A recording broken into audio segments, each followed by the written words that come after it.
We all start somewhere. What began as a simple setup and a few microphones turned into a place where conversations shaped millions of minds. Episode after episode, guest after guest.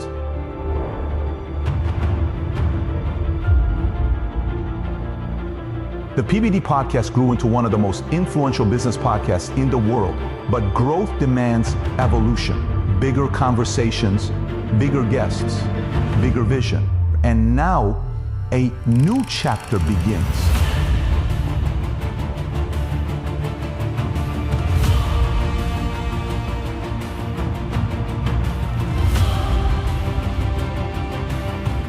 Welcome to the next evolution of the PBD Podcast.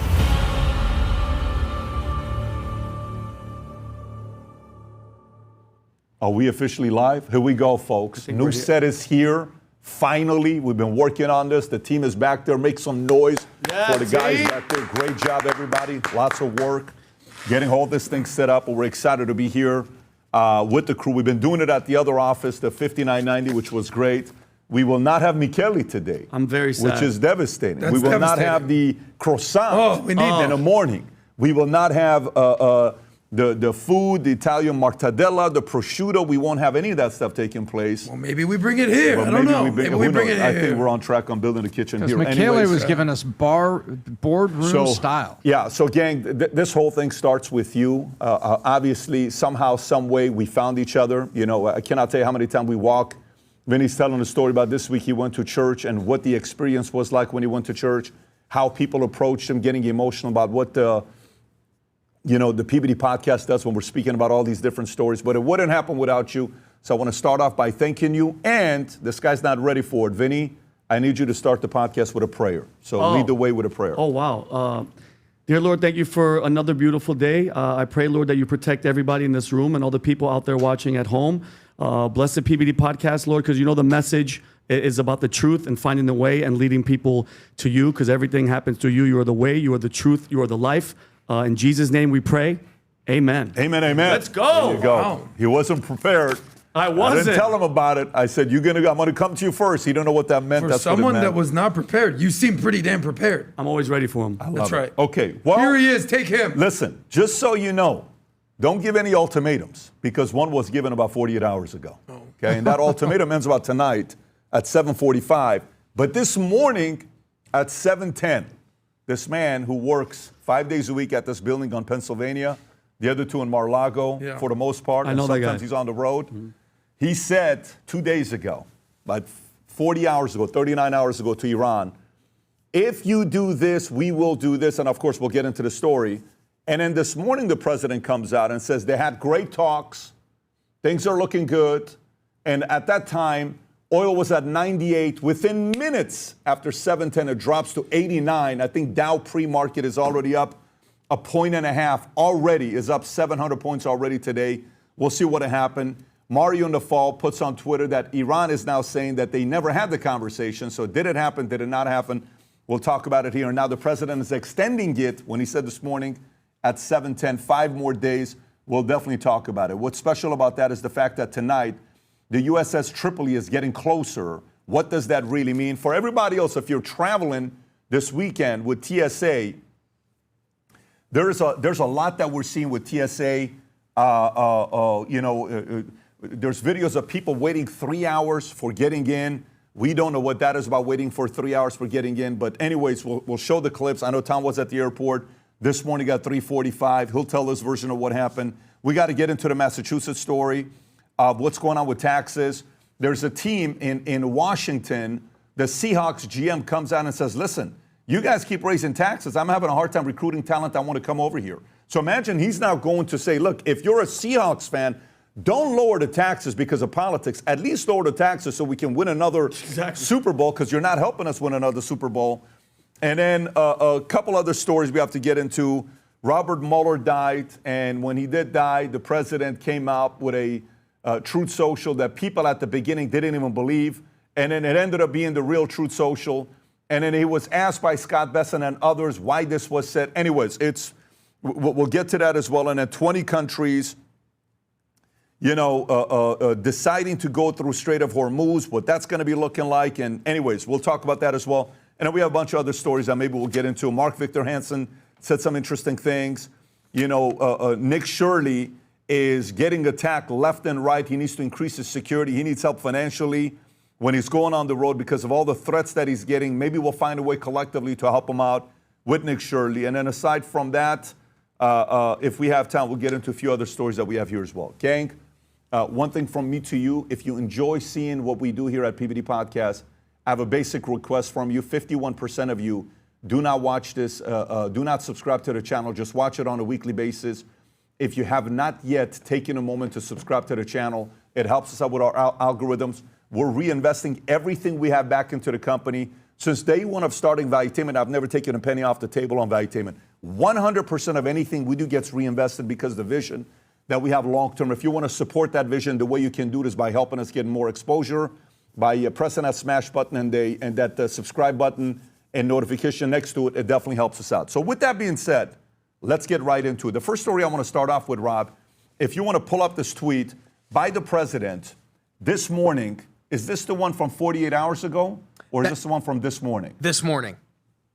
Okay, I am pleased to report that the United States of America and the country of Iran have had over the last 2 days very good and productive conversations regarding a complete and total resolution of our hostilities in the Middle East based on the terror and tone of these in-depth, detailed, and constructive conversations, which will continue throughout the week. I have instructed the Department of War to postpone any and all military strikes against Iranian power plants and energy infrastructures for a 5-day period, subject to the success of the ongoing meetings and discussions. Thank you for your attention to this matter.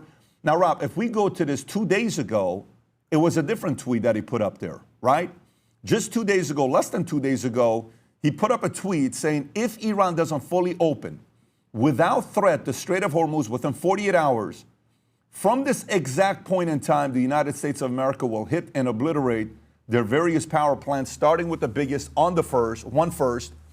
Thank you for this attention to this matter. Keep in mind, he said this while the USS Tripoli was going there, and Tom was doing the timing of how long it was going to take to get there. And then after this announcement to say 5 more days, Rob, if you want to pull it up to see how the markets reacted, oil went down from 98. Look at the drop on how oil dropped. The announcement is made at 7:10. It's at 98.59. Look at the immediate drop from 98.59 to 85 bucks like this. After the announcement, it went up to 92.93. I think right now it's at $89.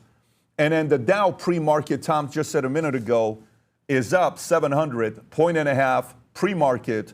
So, Tom, what do you think is going on here with this announcement that the president made this morning? Is it real that they have the talks? Because pull up the Mario Naval story real quick as well, Rob. Iran fully rejects Trump's claims from this morning. There has been no indirect or direct contact with the president. Officials accuse him of trying to buy time and claim the U.S. halted strikes after a firm warning from Tehran. They also call his statement psychological warfare and reject any narrative of negotiations. Iran warns Hormuz will not return to pre-war conditions as long as this continues. Why it matters? Two completely opposing narratives now. No talks versus productive talks, raising the risk of sudden escalation. Sources Reuters. Tom. So I see two things. The first thing is we now comments move the market, and they move the market radically. What we just saw, what Pat just showed there, the market move on oil moved amazingly. This is what Besant, by the way, was talking about over the weekend, about how U.S. West Texas oil was staying well under $100. And here we are, opened up today, 12 bucks under, and right now 89, sitting there. So number one, markets are moving radically, Pat, just based on statements from the president. So if you look at Iran's statement, psychological warfare, the psychological warfare appears to be among ourselves and Wall Street. We hear something good, it goes bang this way. We hear something different, it goes bang this way. That's what's going on that side. Now then, the ultimatum, when he extends the ultimatum, now the markets calm down a little bit. And now these markets move positively because they think, oh, there's more time to talk before some really bad stuff could happen. You mentioned the Tripoli.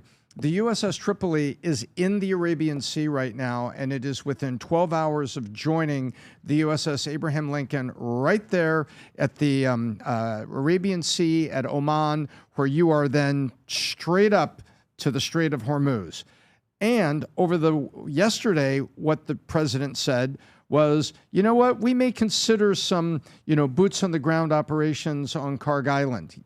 Well, why was he saying that? Well, because the Tripoli is pulling up into position. That is an invasion ship. It's got advanced aircraft on it, 2,500 Marines.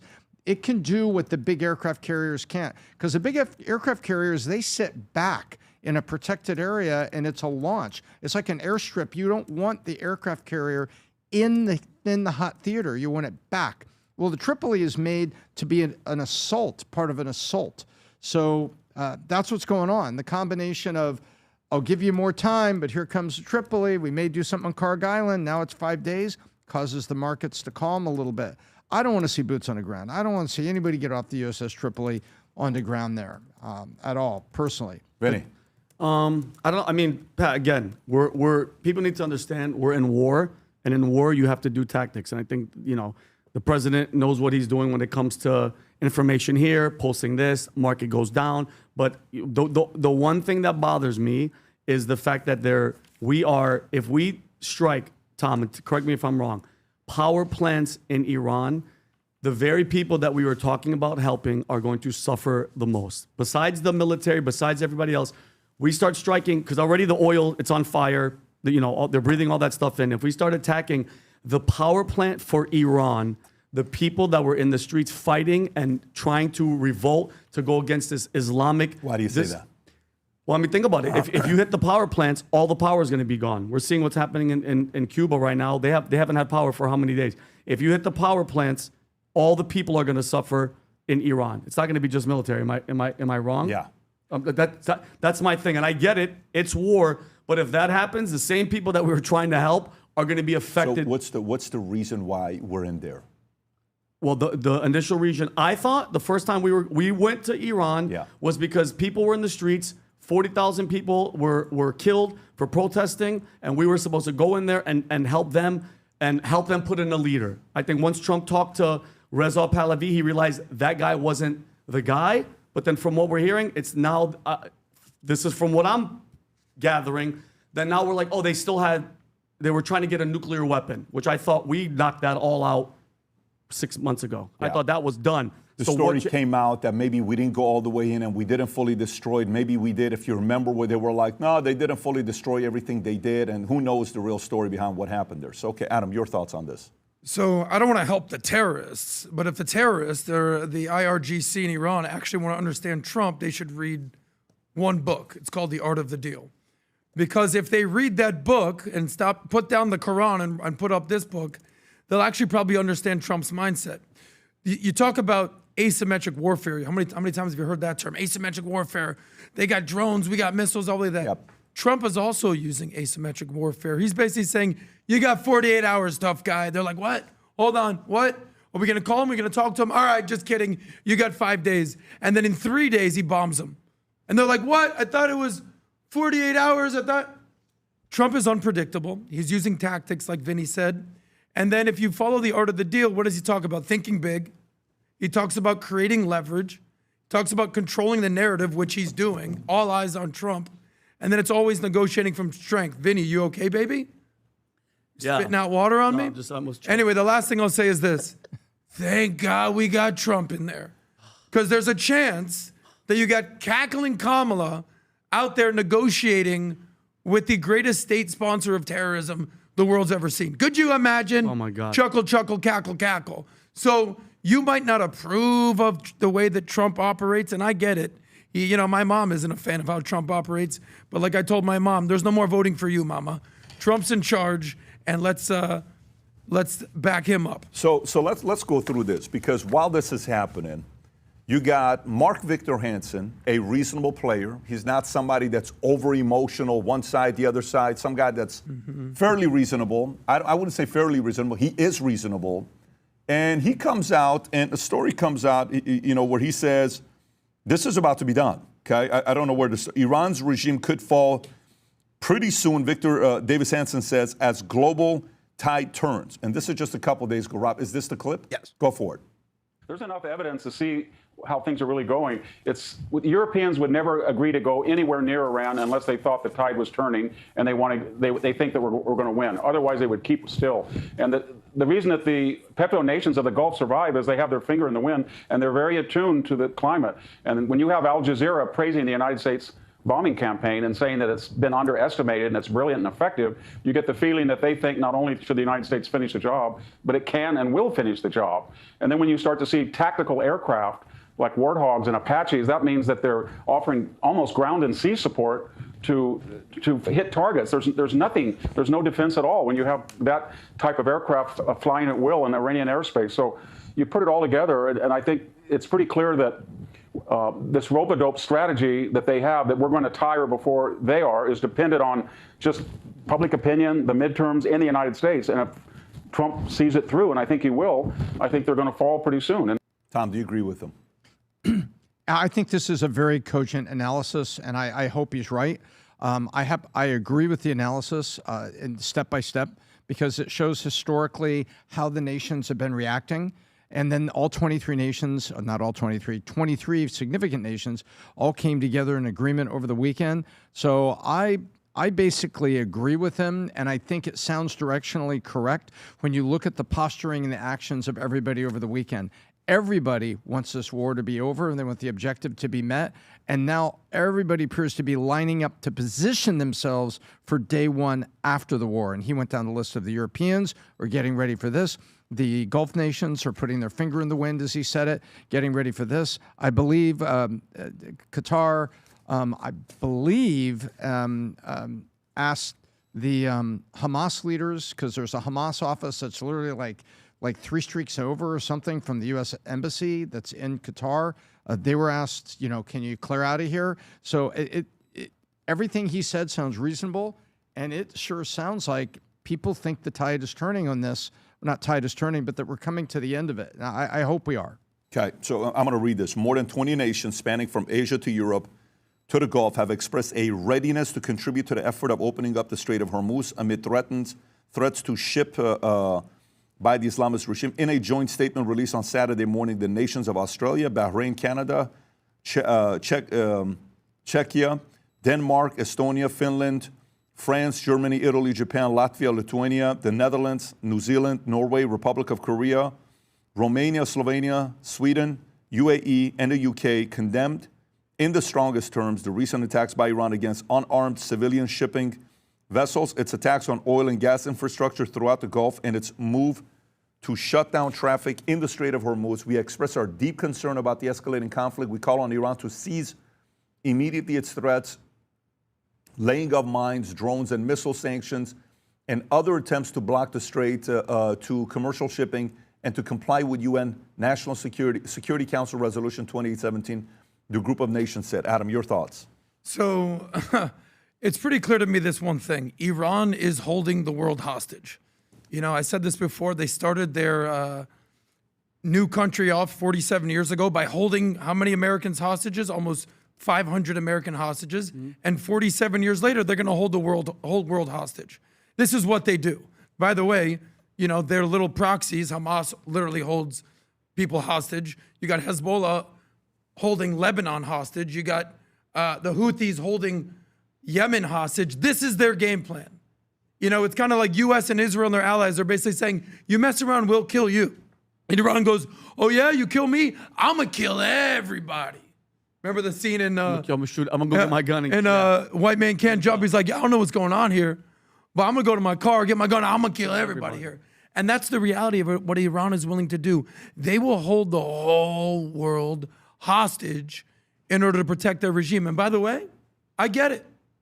If it was me against the world, like Tupac, I understand if you want to take out the world. But this is why the world has to have a moral fiber and a backbone, like all these countries are basically saying, yeah, we can no longer be held hostage by the Iranian theocratic regime. We're done with these people. Vinny. Pat, mind you, I'm not I'm not in these meetings. We're not in the Department of War. I'm not into any of that. I'm just trying to figure out, do we think objectively these people are going to stop? Because right now, all the leaders, whoever steps up, dead, and they keep stepping up. Who's going to stop? Iran? Because I'm trying to genuinely figure out, is it just the military? Who's giving the orders for them to keep fighting?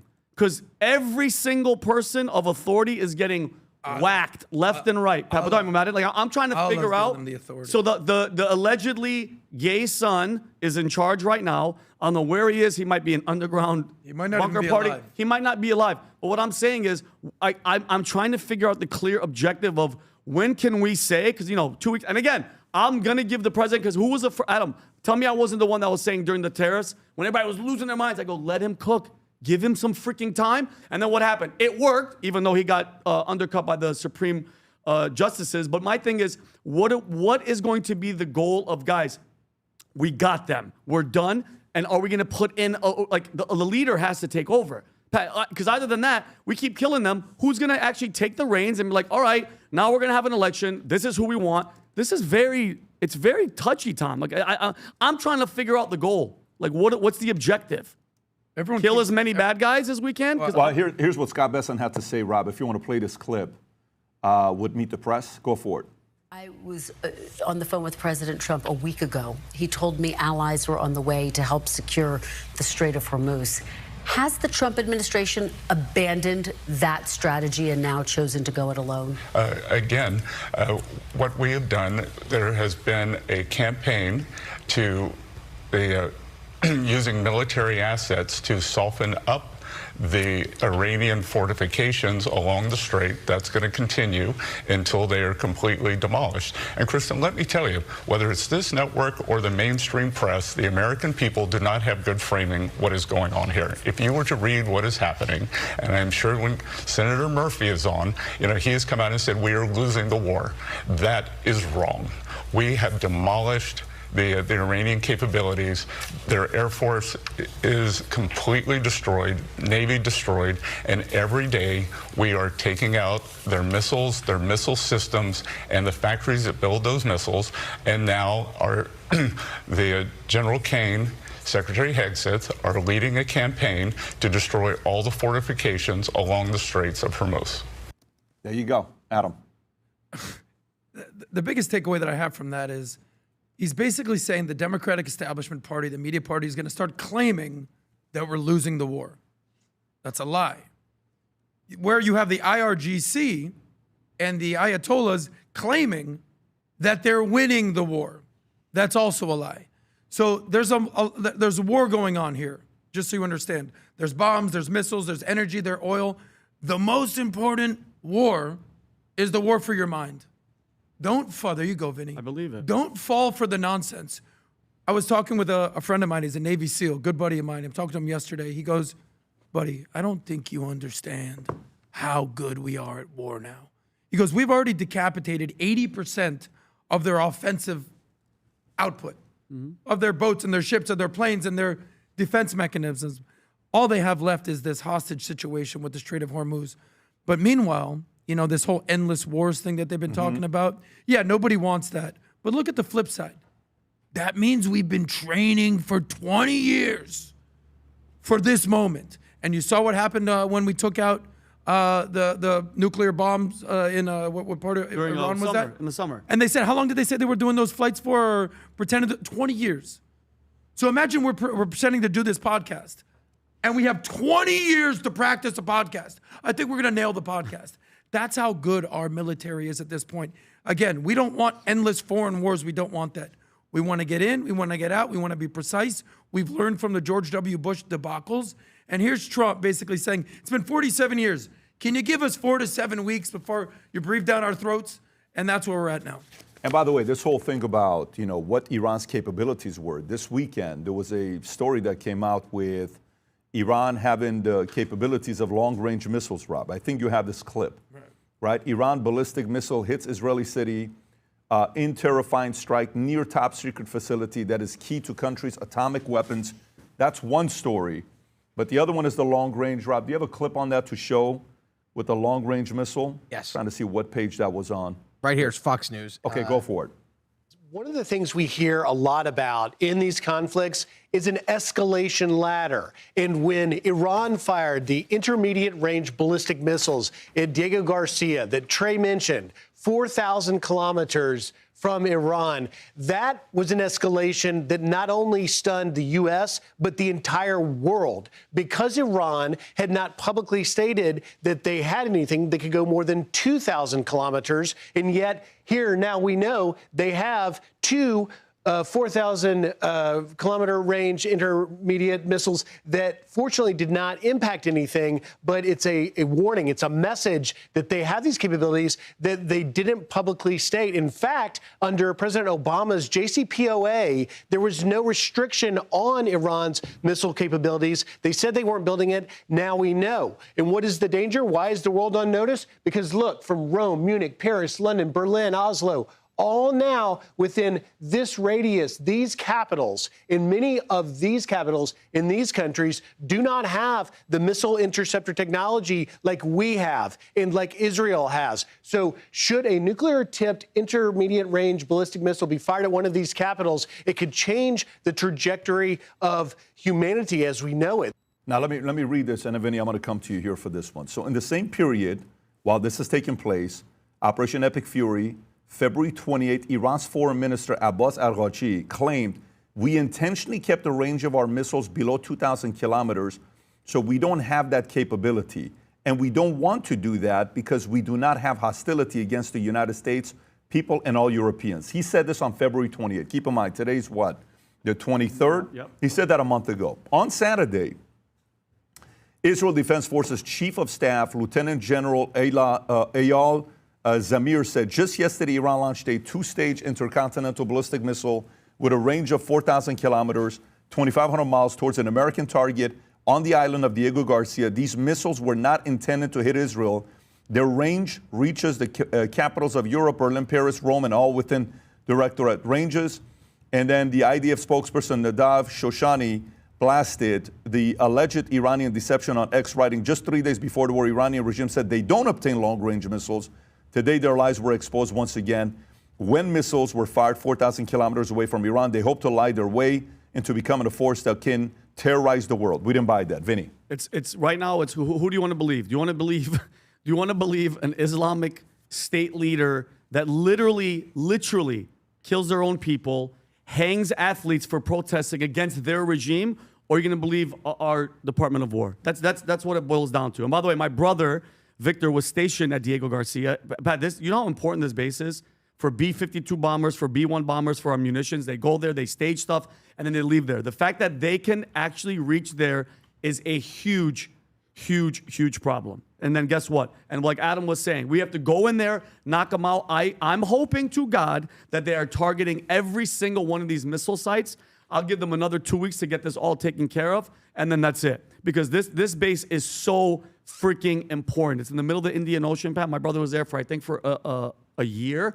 And my brother yesterday was saying, like, Vinny, if they could touch that, it's horrible. That means UK could get hit and a bunch of other bases. So guess what? It doesn't surprise me that he's lying about the length and the capability of the missiles. I want you to watch this clip by Abbas Araghchi, who said Iran does not have missiles that can reach America 3 days before firing the 4,000 kilometers from Iran.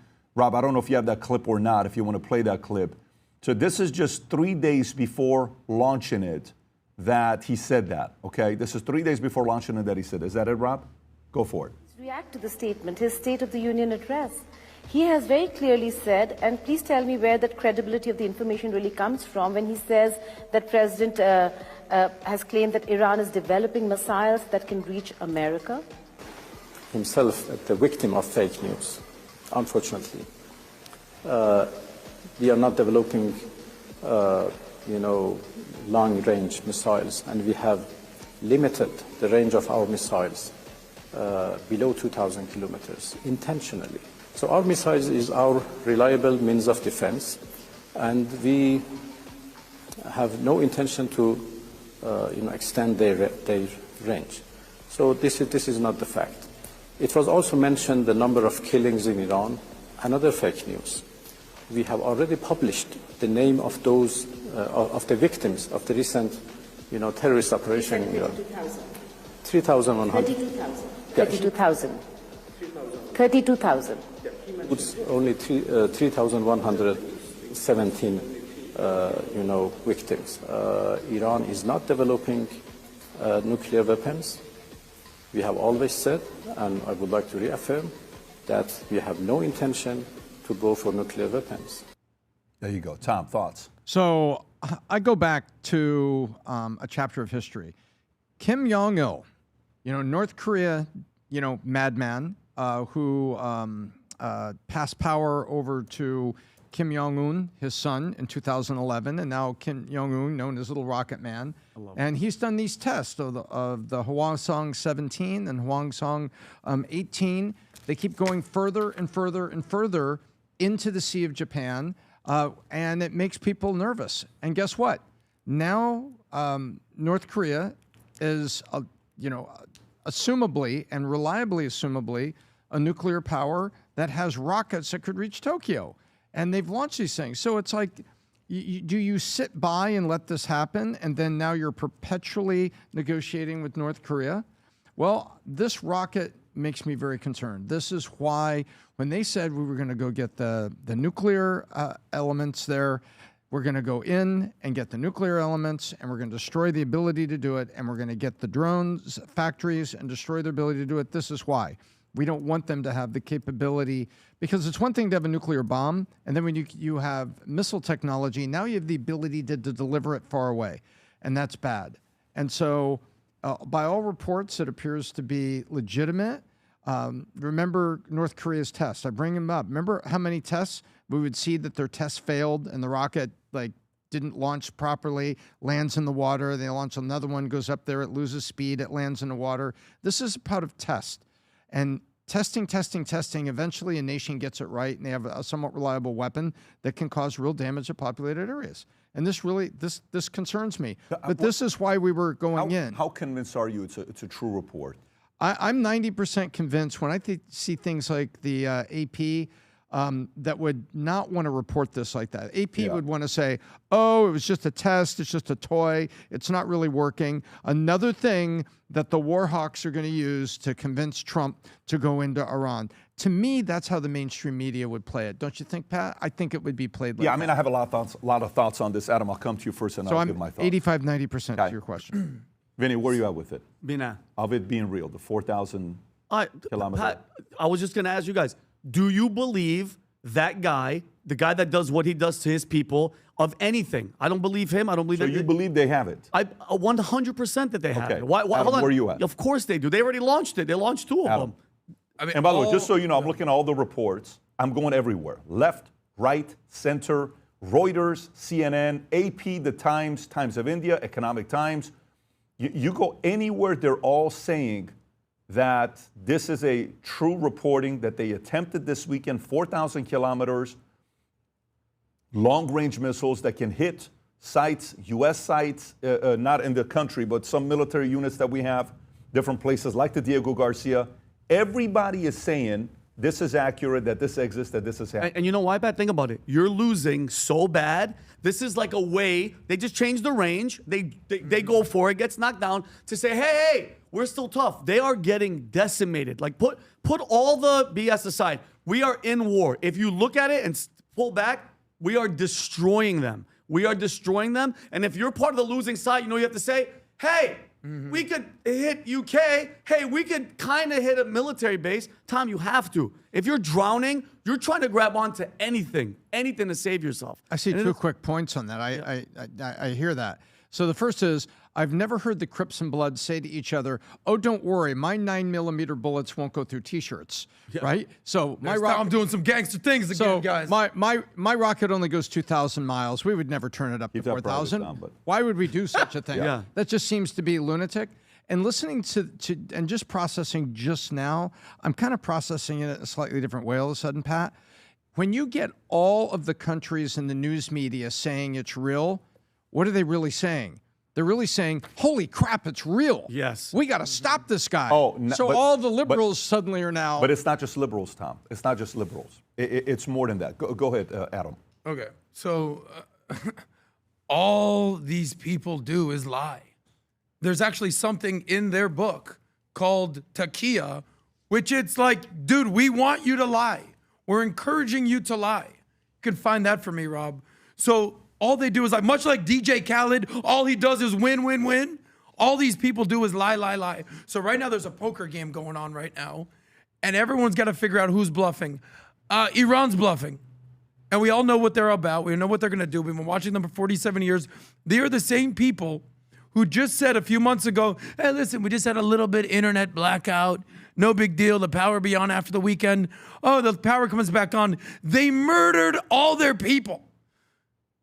30, 40, 50,000 murdered. You hear the stories from the people in the streets. They said there was 1 million people in the streets protesting.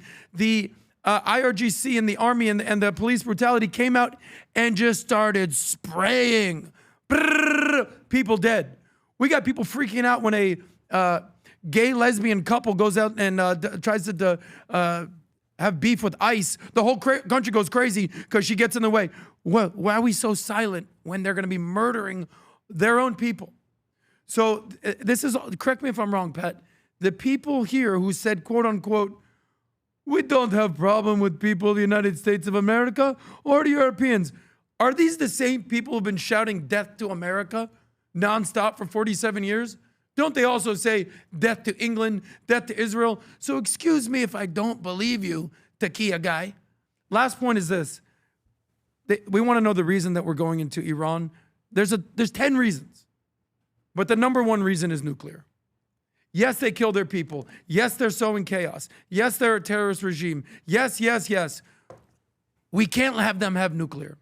Now, if you believe this chart, I'm no nuclear scientist like Tom over here, but apparently you need to have 90% enriched uranium in order to have a nuclear weapon. If you look at this chart, 3 to 5% is just general oil energy. You know, they say, oh, we got to use nuclear energy. 20% is research. After that, there's nobody in the history of the world that has had up to 60% that hasn't gone to 90. So I'll ask you this. Do you believe that they want to create a nuclear weapon? I believe yes. Do you believe that they will use a nuclear weapon? I believe they would. Building or a at the rocket very to go least, far away. will they use the nuclear weapon to hold the whole world hostage? They're like North Korea with jihad. And we just can't afford to have them even consider nuclear weapons. So that's why we're in Iran right now. Yeah, so here's where I'm at with this. I think you have to look at everything. Let's be super reasonable and have nothing emotionally attached to what could happen. Let's just kind of lay it out and play possibilities. One, Israel is creating this story of 4,000 kilometers long-range missiles, and it doesn't exist. They fired it from somewhere else to say, see, they have it. Hey, Mr. President, they have it. Let's kill them, right? Okay, that's one. There's a community that actually believes that, right? Of course. Okay, the next one is, no, they actually do have it, okay? They actually do have, long-range missiles, 4,000 kilometer missiles, to be able to attack many of the areas that are our allies or even some of our military base. Okay, so then, when you're saying, Iran, they're told to lie because of religion, all this other stuff. Listen, at this point,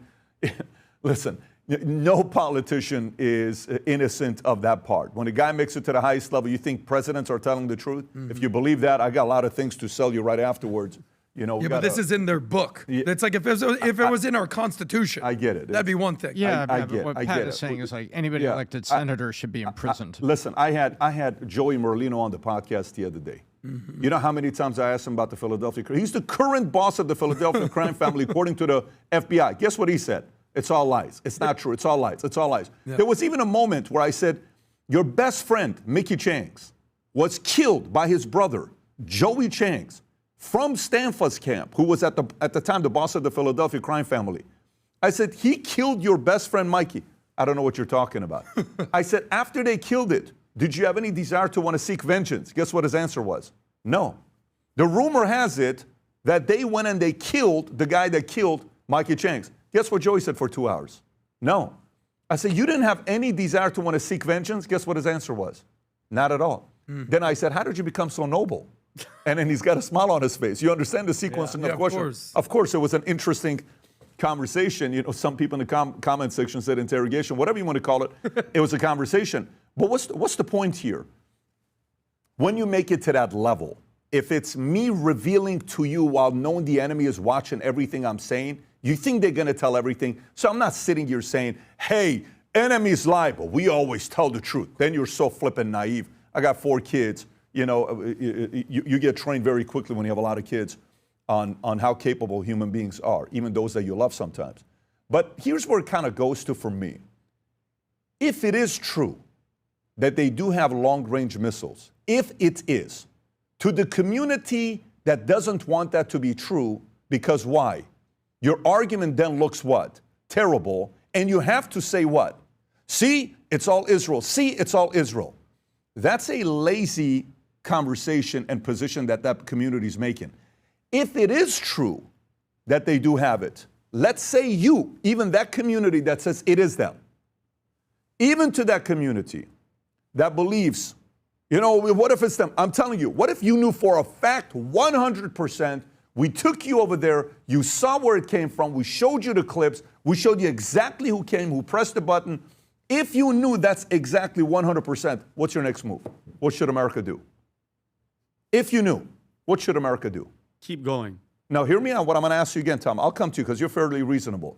If we know 100% they have long-range missiles, 100% they have the capability to hit us, what should happen next?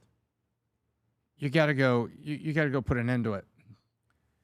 If that's the position, Tom, are you firm with what you just said right there? You have to be. Well, if you know 100% they have it. If I know 100% for a fact, and you showed me, like I saw I'm telling you, let's just say there is 100%.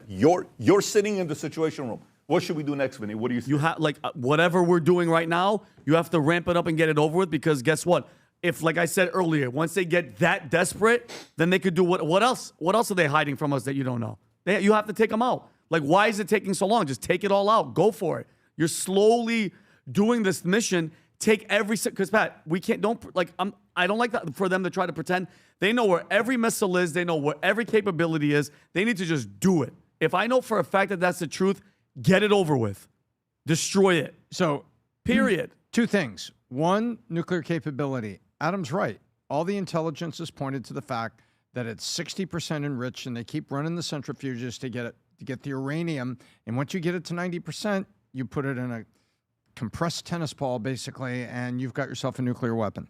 Then the long-range missiles. If I was in the Situation Room right now, I'd be like, Mr. President, we need to ask the Joint Chiefs, did we know he had this capability?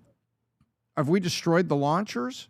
Have we destroyed the factory that's making this long-range missile? How on earth did they launch this in the middle of a war when for 21 days we've been destroying things? That would be my question, Pat. And if now we know that they have something else, why didn't we know with the intelligence? But we got to take care of that, because you have nuclear weapons and delivery systems. Yeah, so the delivery systems makes the nuclear weapon all the more dangerous. If I know for a fact, is there a possibility that if these 20 nations all of a sudden turned, is there a possibility that they had full-on proof to show that this was their missile? Is that a possibility that these guys all of a sudden flipped and they're like, no, we got your back because proof was shown? Maybe, I don't know. But if there is, and they're in there, and they're shown that this is the threat, you American people, I'm fine. Sometimes as a founder, CEO, you'll do stuff for your guys, and they won't even know you're doing it for them, and they're not grateful for it. And they will never know. Sometimes you do that as a father, sometimes you do that as a husband, sometimes you do that as a leader, and no one will ever know what's going on behind closed doors. No, and by the way, you will never get the gratitude you want. They'll privately text you and say, oh my God, you've changed my life, but publicly they never want to give you the credit because God forbid some of the other guys see it. So this is kind of where he's at. But if you're a leader and you're in that position and you know the information, if that's really what it is, call the shot. You know what makes me uncomfortable? Here's what makes me uncomfortable. Okay, so then 7:10 this morning, the president comes out and says, yeah, you know what? We talked and we're extending it from tonight to 5 days is what we're doing because the talks are going good. The moment I read that, before even you guys telling me Mario Nafal sent, because Adam said, then Mario Nafal said, oh, somebody sent it in, right? You read it, right? What did I say? I don't believe it. I said, I don't know if I believe that. Why? 7:10 is when? Market opens. Not market doesn't open 7:10, it's pre-market. So the moment you did that, and when did you announce that? What's today? Today's Monday. Why does today matter? Monday, you don't do it on Saturday or Sunday. Why don't you announce that Sunday at 8 p.m.? It's not the same as Monday at 7:10 a.m., right before the market opens up. Oil drops 10%. Market is up 700. Where is Dow at right now, by the way? The market's already opened up. What's it looking like right now, Tom? How's the market looking like right now? It's up 842. Up real big. Almost 2% the Dow is up. How much is S&P up, Rob? Can you go to the S&P right next to your right? Just go to your right. No, where you were at your S&P's up 100. Just go to the right and click S&P. Everything's up almost 2%. Okay, got it. A little under 2%. All right, so everything is up. And then Iran comes out and says, no, we haven't had any talks. So then you know what that makes me think about? I don't know if the 4,000-kilometer range missile is true or not. I don't know. I'm going to be leaning towards 70, 80% it's right, okay? I'm going to go 70, 80% right. But my skeptical side is going to sit there and say, you know, Trump is very good at confusing. It's a very important skill set. He's very good at confusing. He's very good at, you know, he's the kind of guy that'll come and sit with you and have a great conversation with you, and you're like, oh my God, we just had a conversation. You go in the car blows up. Yeah. No, I'm being very honest. That's a part of a boss, a leader. When you know this guy crossed the line, and you know, like the scene in Godfather when Al Pacino kisses, you know, his brother, and it's like, hey, and you know what that kiss means? That's it. Brother, you're talking about, right? So do I think he's doing that to throw him off because tonight, when the USS Tripoli gets there around 7:40, 7:40, I don't know what the time is going to be, Tom, and then as we get closer, if he knows the 4,000 kilometer is real, and in the next week, 2 weeks, they all of a sudden decimate, and Mark Victor Hansen, who's a reasonable player, whom I trust, he's never been a guy that's like plays the game or is emotional or bitterness or angry. No, he's just a very cool, calm, level-headed guy. He says, why did these other 20 nations all of a sudden join? Yeah. Why did they? Maybe there's something going on none of us know about. And by the way, let me tell you where I'm at. I'm leaning towards this better end fast. You know, if you got it, if this is true and the 4,000 kilometers are real, you better go and wrap it up now instead of waiting any longer. Tom, I'll give you the final thoughts. I'll go to you first because I'm gone. Why are you so focused on the 4,000 kilometer thing? What is it? Pinpoint that range. for me. 2,000 to 4,000. No, meaning so go further than that. You're saying that that's the extent of where they can attack. So it's not just the Middle East. Yeah, they can you hit said anywhere. you didn't have the capabilities just a month ago. Now you do, so you lied. What else do you have that the rest of the world doesn't know about? It's like, Rob, is it documented that Israel has nuclear weapons? Is it documented? Like, have they publicly said that they have nuclear weapons? Okay? I don't think they've ever admitted it. Range of, It's widely believed. Which is 95%. Oh, no, it's not 95%. I'm telling you they got it. It's very high. I'm telling you they got it, right? So, look, if you're lying to me about 4,000, what else do you have that maybe we don't know about? I mean, I don't know. I'll double down on what I always say. Nobody trusts these people. All they do is lie. And the whole world knows it. But it's kind of like they needed the United States to go and do what it did, and the Israel do what it did. Now, Trump goes, "What? Make your move, world. What do you want to do?" You now have verifiable proof that they can attack any single one of you. And by the way, they would. If they're going to kill their own people, you don't think they're going to kill you? Germans, Brits, French? It's funny when the guy says, all these numbers about us, the numbers are wrong. We did not kill 32,000 of our own people. We only killed 3117 of our own people. Oh, okay. Well, what a noble guy. Well, thank you so much that we would never kill our own people 32,000, but we would kill 3117. They deserved it. They deserved it. Right? So, what a nice guy. Like, some things don't need to be overcomplicated. They'll kill their own people. What will they do to anybody else? Kids, grandkids, aunts, uncles, sisters, brothers, Olympic wrestlers. They'll hang on the street. And you're worried whether or not they'll kill you, random person in the UK? It's so obvious to me. 4,000 is very important. Yeah. It's very important. It's very important because the side that has said they have this capability can now say, I told you so. Exactly. Now, Iran, by the way, just so you know, this is very important for people to realize. A lot of people are saying, well, Iran said they don't have it. No, they didn't say that. Iran is playing kind of slippery slope the way they answer the question because they want you to know they have it. Right. To say, oh, you haven't even got the worst of us, the best of us. We have a stockpile. Wait till you see what we can do to you. We dare you to come through, and we dare you to do this.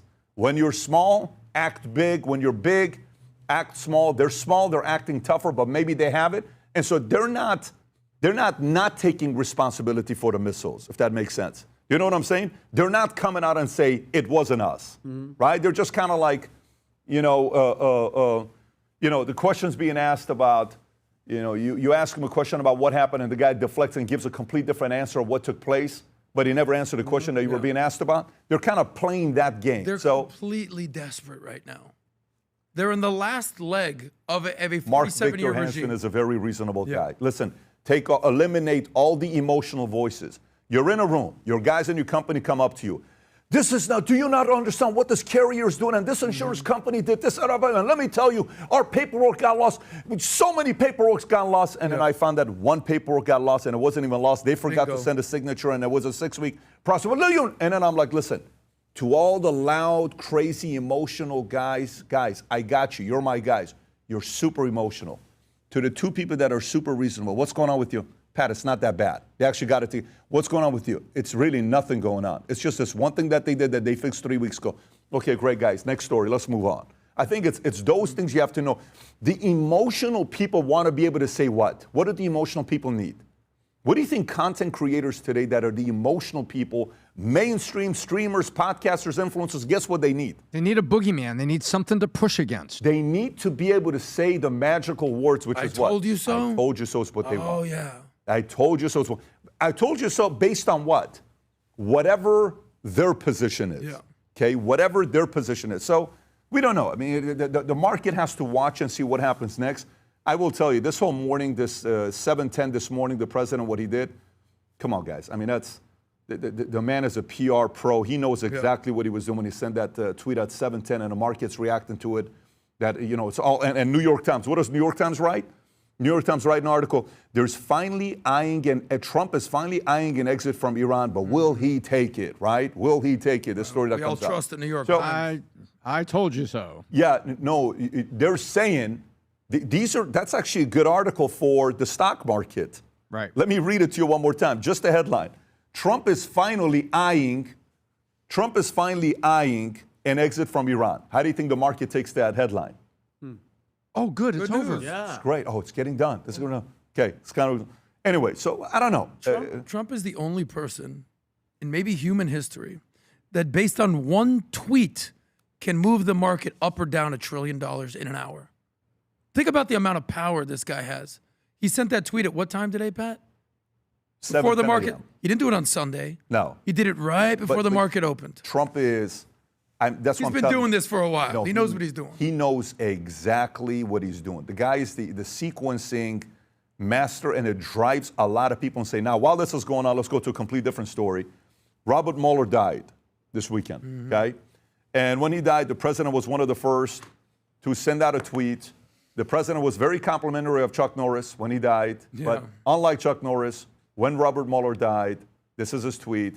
Robert Mueller has just died. Good, I'm glad he's dead. He can no longer hurt innocent people. President Donald J. Trump. Vinny. Well, listen, me personally, I think Robert Mueller was a horrible human being. I think he went after Trump. He went after Trump's family, his business associates, his friends, his political allies, anyone he thought that could help him create a link between the president and Russia. He caused countless numbers of innocent people to spend millions and millions of dollars on legal fees based on a hoax that we all knew was a hoax, including Roger Stone, who I did a podcast with, and we're going to be airing it today. On top of destroying lives, he deceived the American people and divided so many. I've lost friends because of that. I lost family members that never wanted to talk to me again. But that being said, horrible person, right? I am completely against someone celebrating someone's death. Full stop. And yes, I remember the Japanese thing and Pearl Harbor. Remember, that's funny. That's him off the cuff. That's cool. But That's who we're dealing with. But I'm not judging him. I'm just pointing out the fact. Remember, a true Christian wouldn't write that, Pat, and even if somebody was around them. He's not a true Christian. Well, remember, Adam, we had that. You can't have the standard. He himself said, I don't think I'm going to heaven, and he joked about it. And he says, Charlie Kirk, his Lord and Savior.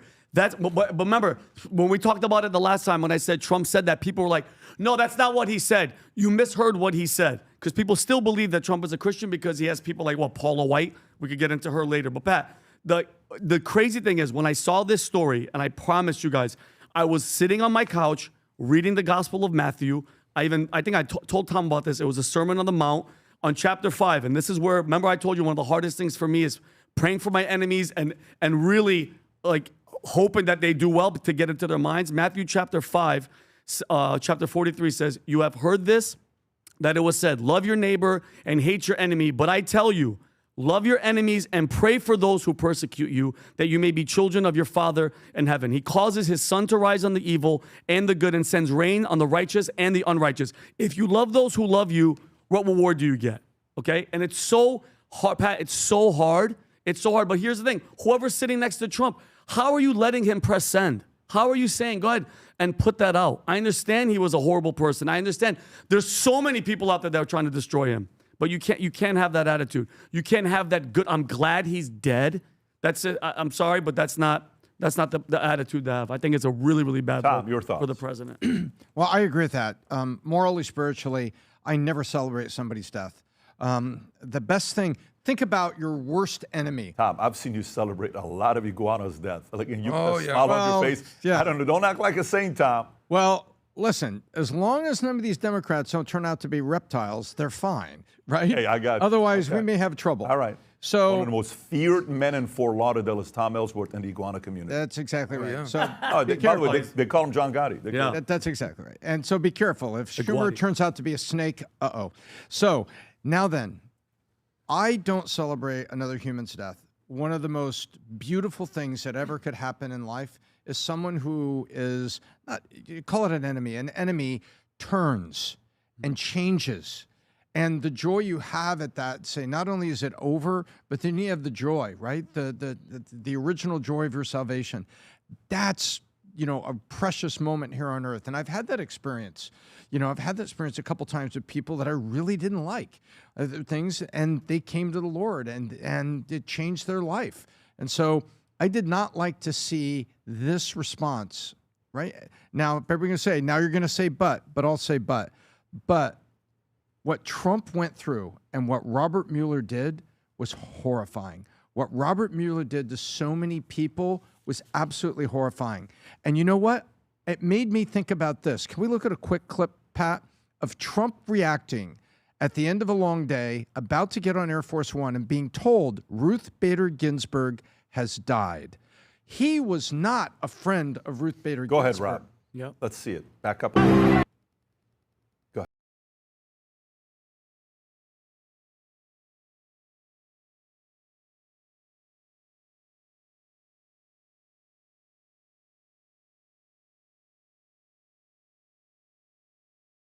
That music, Rob. Rob, pull that music Yeah, up. we can't play So that Tom, music. what is it? What he's about That was to me say- singing in the background, you See his face, he pauses, he looks down, he holds up his hands, and he said, she had an amazing life. Mm-hmm. And he complimented her. He said, we didn't agree, but she had an amazing life. And so you're sitting there saying, there's a compliment. He's not saying, Tom, oh, there's a big difference. Did she send guys to come to your place and go through your wife's panties? no, that's my point about Robert Mueller. It's like Yeah, Trump there's is not, a- to people that say he's Yeah. a monster, he's not. There's an example. He was gracious with a political adversary. I had Anthony on the other day, right? We were with him last week, Scaramucci, who was not a fan of Trump. Still. And he said why. He says, look, he called my wife out. It's permanent. Guess what? I agree. I get it. Yeah. Okay, Yeah, cool. obviously. I understand it. Robert sent people to go through. This is what Besson said when he was asked about it. Rob, if you want to play the Besson clip, go for it. ask you on a different topic about a post by President Trump from yesterday responding to the death of former special counsel Robert Mueller. He posted this, quote, "Robert Mueller just died. Good. I'm glad he's dead. He can no longer hurt innocent people." Do you think it's appropriate for the President of the United States to celebrate the death of an American citizen, someone who's a Bronze Star, Purple Heart recipient and who served in Vietnam? Kristen, I was with the president in the green room at Davos, and there was a video playing of what may have been an illegal raid on his home at Mar-a-Lago. They are going through his wife's wardrobe, and I watched the look in his eye, and I think that neither one of us can understand what has been done to the president and to his family. But to the question of the president's post, I mean, Robert Mueller didn't order that raid. Is it appropriate for the president to celebrate the death of any American citizen, again, Mr. Secretary? I think that given what has been done to President Trump and his family, it is impossible for either of us to understand what he has been through.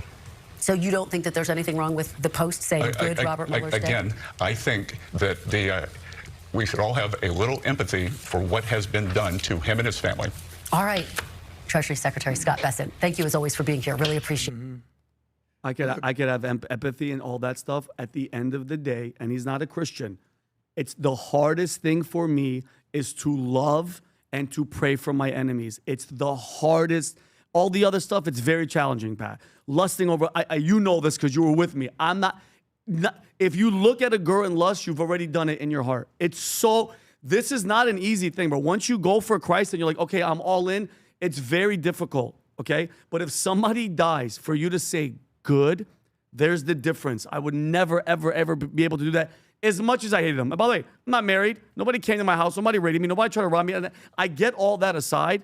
The most challenging thing is just, how about this? Feel however you want to feel. You don't post it for the entire world to see, and the person next to you, whoever's in charge of your tweets or whatever, says, yeah, go for it. I would have felt the Christians around him would have said, Mr. President, we know that you're not. I'm just telling you, sir, this is a horrible look. It's a very, very horrible look. That's what I'm... You can be glad it's over. Yeah. You see a guy has hostages and there's a bank robbery. Let's hear what Adam's going to say. And the police go ahead, take Adam. actions. I'm glad that's over. Adam, go ahead. Trump basically dancing on the grave of Mueller is such a Trump thing to do. And you agree with it? It's not something that any one of us would do or condone. At the same time, if there's one person that Trump would like to direct his entire vengeance, it's clearly Robert Mueller. Think about it. How many of us have been president of the United States? How many of us have had our entire first term of president hijacked over Russia, Russia, Russia? Now, is that Robert Mueller's fault? No.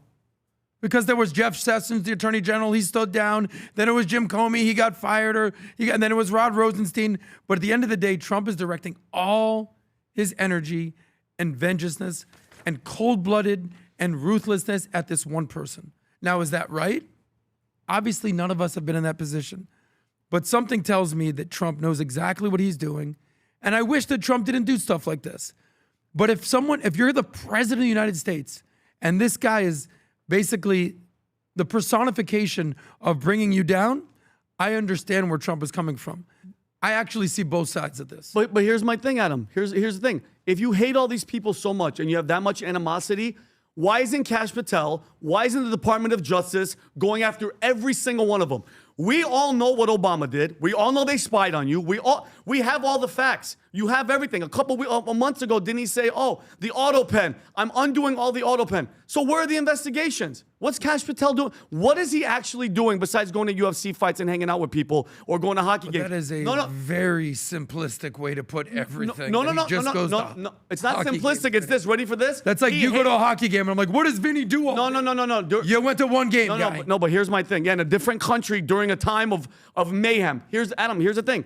If you hate them so much, can't go on vacation. Hold on. You're not allowed. You have to work 24/7 your entire life. Adam, if you hate a guy so much that when he dies, you say, good, I hope he's dead, why aren't you going after him right now? You are the president of the United States. Because guess what? They're openly saying when the left gets back into power, Adam, we're all done. I hear That's you. their Nobody attitude. wants that. So, but when you say go after him, what do you mean by meaning, ready for this? Everybody knows Russia collusion, can we all agree, was a complete hoax with Hillary Clinton, the DNC, the dossier, all of them. And Obama used Brennan, all them to spy on people Carter Page, and Papadopoulos during the freaking presidency. Adam, it was all a lie. Hillary got a slap on the wrist and the DNC got a fine. We all remember this from 10 So here's years my ago. question. Yeah. Why aren't you going after every single one of them? The Fauci's, the Comey was in.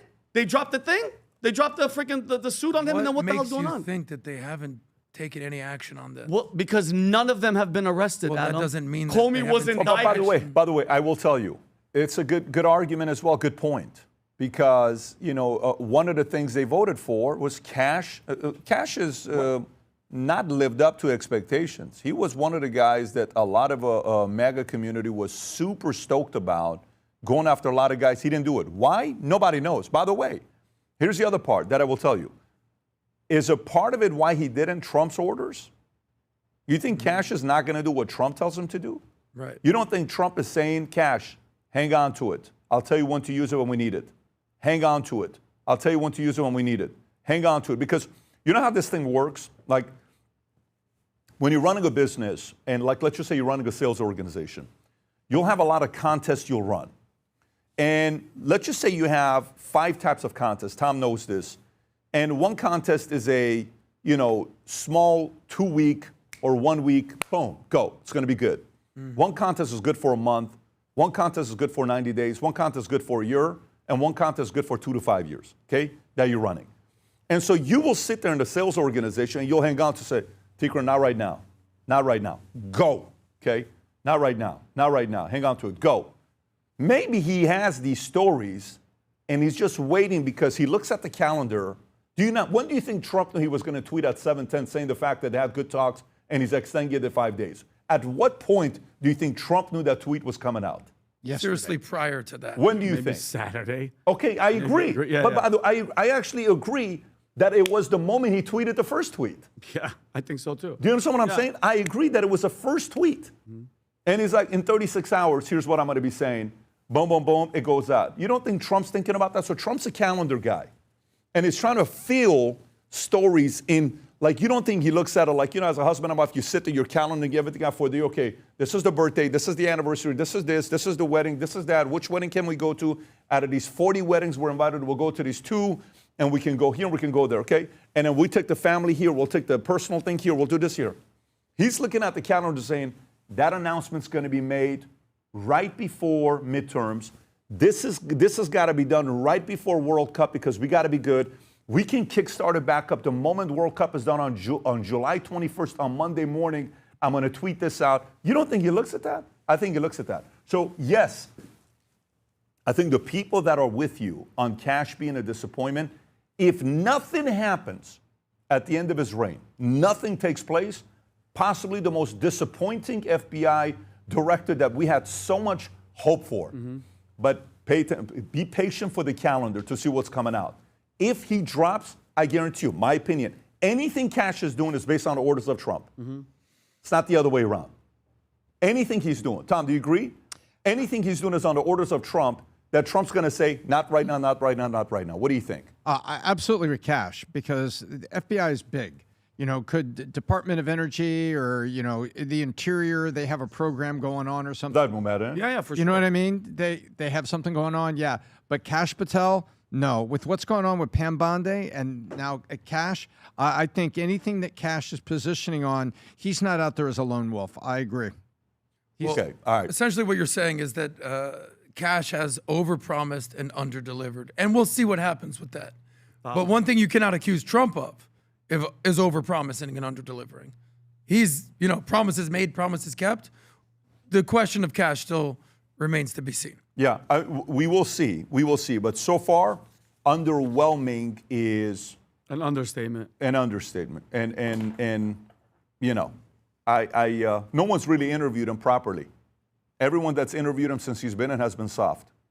It's not been like, hey, what happened with this? And so they're protecting. I've invited a couple times, and at one point we were like, hey, are we going to do this or not? I want to ask some questions. Yeah, of course. He's not being asked the right questions. Yeah, especially Did he Not being asked the respond? right question. No, Did his team respond? By the way, I'm not surprised that they're not doing it.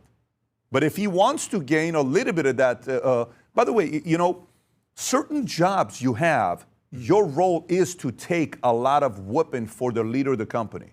Yeah. There are certain Oh, jobs, I know it, Pat. No, you definitely don't have that that responsibility. Oh my gosh, But you trust have me, no you don't clue. have that kind of pressure. But what I mean is, in a leadership team, there are some guys that you're the one that's supposed to do the fighting. You're the one that's supposed to go take the heat. You're the one that's supposed to get all the humility, all the negative shit that's got to be blamed on you. Almost some of the stuff that's got to be blamed on you, even though it's not your fault. Yeah. The profile of guy. the profile of somebody that does that is not everybody's job, but every administration has to have a handful of people that understand their role. Yeah. You don't interview like that. Like this movie yesterday I watched with Tico and Dylan. It's a movie called Hail Mary with Ryan, is it Reynolds? Not Ryan, is it? Ryan Gosling. Ryan Gosling. Did you watch it, Rob, or no? I've seen the previews. I haven't seen it. Freaking amazing movie. There was no politics in it, nothing. And there is a scene where they're coming and saying, look, 25% of the world could get killed because of the sun, okay, and what's going on with the sun. And there's these certain particles that are eating up the sun, and the sun's getting weaker and weaker, and we need you to help us out. And Ryan Gosling is a teacher in school. It's like, what are you talking about? He says, well, you wrote this paper. We want you. There is a scene where it's like, we want you to think about it. You have 3 hours to think about whether you want this job or not. And guess what the job is? You want to know what the job is, Vinny? You're going to space, okay, to fight this so the sun is going to be okay. But guess what? Anybody that's getting on that ship, guess what they're telling you? You're not going to make it. You're all dying. Yeah. So this guy's like, look, man, I'm not qualified.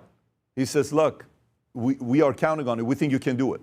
And first phase is what? Them trying to tell him that we believe in you.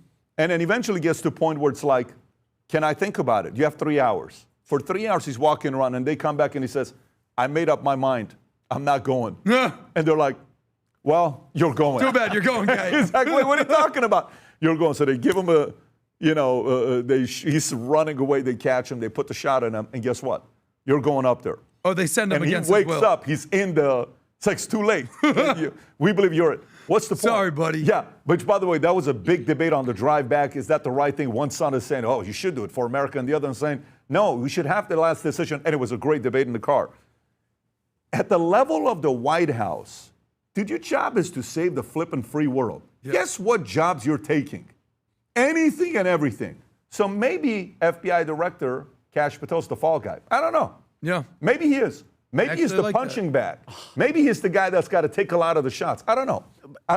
But all I know is so far the resume for whatever job he has next is not going to be good. It's not good because if you think about it, the main thing to me was when the president said every single one of Biden's auto pen signatures were null and void. Full stop. That means, and you know where I stand with this guy, that means Fauci is open game. And what I keep reading every single week, a study just came out where 1.7 million kids, they did a test. They found that they had myocarditis and pericarditis only appeared in children that were vaccinated because their parents were freaking duped by that freaking rat. Okay? And besides turbo cancer and everything else, parents were so brainwashed because of that freaking guy that they jammed this experimental drug into their kids, and now their kids are going to have heart problems and potentially die by the age of 40. Think about that. So if they're biding their time for something like that, we have less than 3 years. And I hope to God that they at least go after him and Alejandro Mayorkas, because these are the two main people that have freaking ruined more lives than I think people understand in this freaking country. So I'm going to wait, Pat, but I'm telling you right now, give it another year, because think about it. You have to investigate, you have to do it, you have to press the charges, and we have to do it. Because once a Democrat comes in, guess what's going to happen? No, you're good. But again, that's what I'm saying to you. The only idea I have is you're the punching bag, you're the fall guy, Probably. You're the party animal, director of FBI, or you're somebody that really has a lot of stories, but you coming to the president, it goes like this. So Tom will come to me, and we'll go through stuff that we have going on. And Tom will have a folder, like literally, you may have even seen it. It will look like this, okay? It'll look like this. Tom will come, and he'll go, okay, Pat, are we ready? All right, let's go through the first one. He'll take the thing out. Here's what we're looking at. Boom, boom, boom. All right, second thing. What do we want to do with this? It's going to cost this much money. Do we want to do this? Third one is this. And you'll go through it, right? Do you think there is a, meeting where Kash comes in and says, okay, Mr. President, let me tell you what 11 stories I have to go through. One is this, okay? Give that a 7. Okay, I got a good one for you. One is this. Okay, keep that one. I may need it in 2 weeks. Okay, this. Do you see that happening? I do. Yeah. Like, let me know what's. I do. It's like, well, which one do you want to go? Like, for example, Chauncey Billups, NBA. All of a sudden, Go for it. Oh my God, NBA. Who gives a shit? But do you not think like they have like he probably's got 40 of these stories. Right. So you need a little bit of, hey, oh shit, we got a lot of pressure here. Drop this one because we need to deflect and we go over here. These are. That's what I think Dan Bongino was, and I love Dan Bongino. I think Dan Bongino was put in there to give the illusion of like, yeah, they put one of our guys. Wasn't a job for Dan Bongino. It was not. That's what I'm saying. Dan Bongino to me, like, what they do? What did you do in there? Vinny, if you became the director of FBI, you wouldn't be able to do the job. Probably not. Actually, think about it. As a Christian man, do you really think you would be able to do the job of being a director of FBI? Honestly. No, because I told you I wouldn't be able to be the president. You wouldn't be able to do it. I don't think I'd be able to sign off on people getting murdered. And remember, it's not for everybody. I agree. It's not for everybody. Let me get to the next story. Cold-blooded. Next story I want to get to is, did we cover Kharg Island or not yet, Tom? We've kind of covered it, right? A little bit. We've kind of covered it. How about we do this? Let me go to Vinny's favorite guy. Rob, can you play that clip by Lindsey Graham, please? Here's Lindsey Graham. Guys, not a lot of people do I go to their desk where they have like 40 different pictures of an individual. Typically, you'll go to Tom's desk. Like, Tom has pictures of some interesting people there, right, in his office. Very, very interesting people in his office. But you go to Vinny's desk. I don't know if it's 40. Maybe it's 50 pictures of Lindsey Graham, John Bolton, some of his favorite people in the world. Now, the pictures may be upside down or, put up in a different thing, and he prays for them. He prays for them a lot. Here's Lindsey Graham, what he said should happen, okay? And you tell me how you feel about this. Go ahead, Rob. They're running out of money. So here's what I tell President Trump. Keep it up for a few more weeks. Take Kharg Island, where all of the resources they have to produce oil. Control that island. Let this regime die on a vine. Is this going to, though, take Kharg Island? Is it going to involve U.S. troops on the ground? Let me just read you something from The Atlantic. Does an assessment on that. They say U.S. troops may well take Kharg Island. We believe in their ability to do so, but only to endure ballistic missile strikes, drone attacks, petrochemical smoke, all without a reliable means of obtaining logistical support.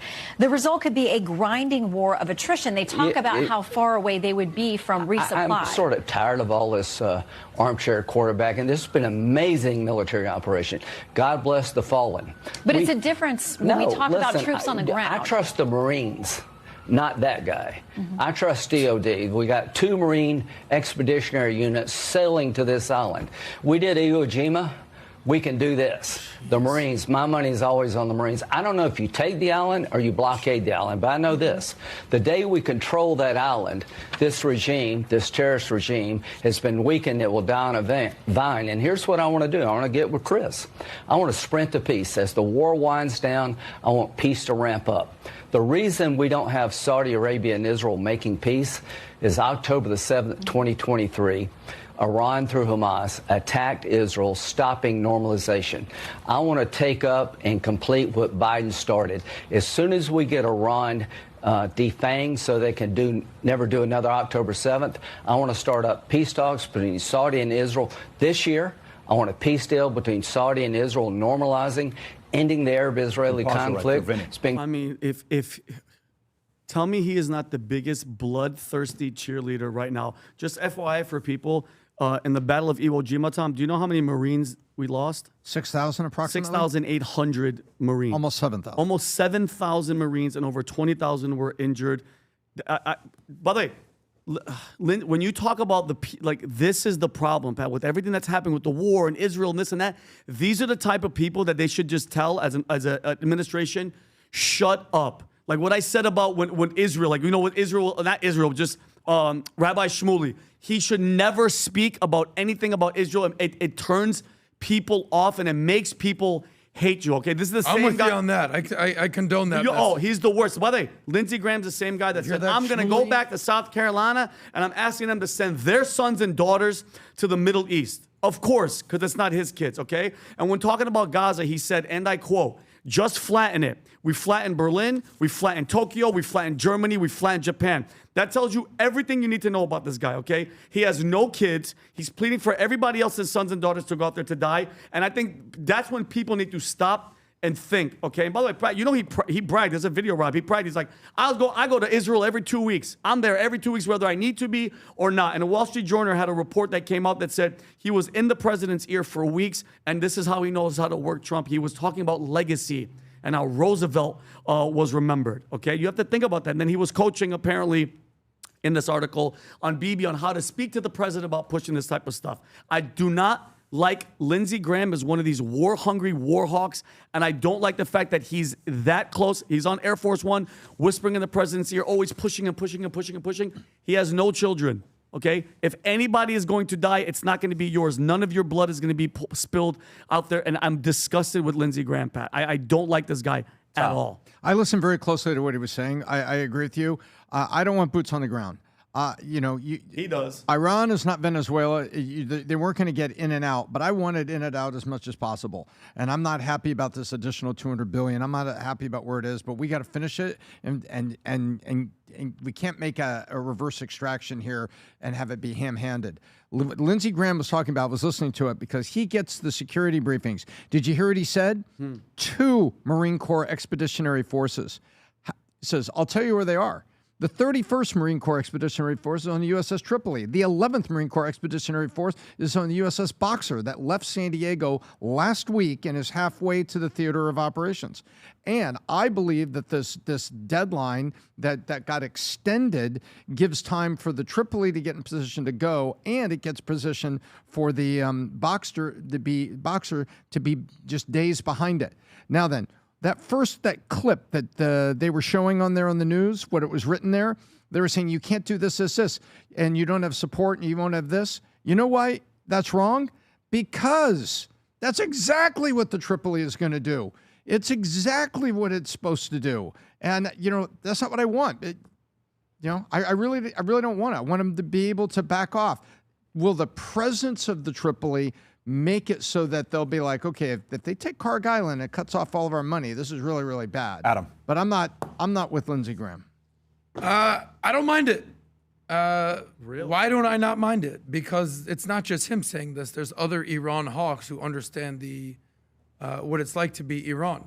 You can put at the top of that list Lindsey Graham, but right next to him you could put Marco Rubio, who I believe is the front runner for 2028. You could also put Ted Cruz in there. Obviously, John Bolton, we know where he stands. But then you have the Iran doves, right? You have this Joe Kent guy who just came up out of nowhere. You have the Chuck Schumers of the world, allegedly Tulsi, Tucker Camp. So what I know about Trump is this. He believes in a team of rivals. Don't you think so, Pat? Absolutely. Okay. Absolutely. So, let's just give an example. Ready? You want to do the big event for the vault. I'm not going to reveal anything. Yes. Tom has one, obviously, party he'd like to do. Yeah. I have a different party that I would recommend. Vinny doesn't drink, doesn't want to party. We're all telling you. Be sick. I know, but I'm not. Yeah, I get that. Let's see if you can. You know which one Tom would pick. Yeah. You know which one I would pick. Yeah. You know which one maybe Vinny would pick. Tom wants Wayne Newton's house. I'll put that out there. But it is what it is. I want to go to the Playboy Mansion. We all get it. But then you say, what do you think? What do you think? What do you think? Like you always do. And we all give you our opinion. But then when I go, you know what, Pat? I'm actually with Tom on this one. You go, oh, didn't see that one coming. I go, yeah, actually can see why that would be a better event. What you're doing is filter out all the different opinions. You don't think that Trump knows that Lindsey Graham's pretty aggressive. You also don't think that he knows that someone like Tulsi Gabbard is sort of dovish on Iran. He wants all perspectives. So Lindsey Graham is playing his role as the aggressive war hawk. I get it. Bad metaphor with Iwo Jima. I get it. But at the same time, he's willing to hear all different sort of opinions. You're giving credit to the president. I'm giving credit to the president, yes. But do you think it's... Do you think... No, Vinny! Well, I just felt like yelling at you. I'm just saying, what was your initial thing that you said? You should have listened harder, boy. No, you didn't. It doesn't bother you that he's saying... It doesn't bother me because that's who he is. A leopard doesn't change his stripes. He's been an Iran hawk. He's not going to stop being Iran hawk.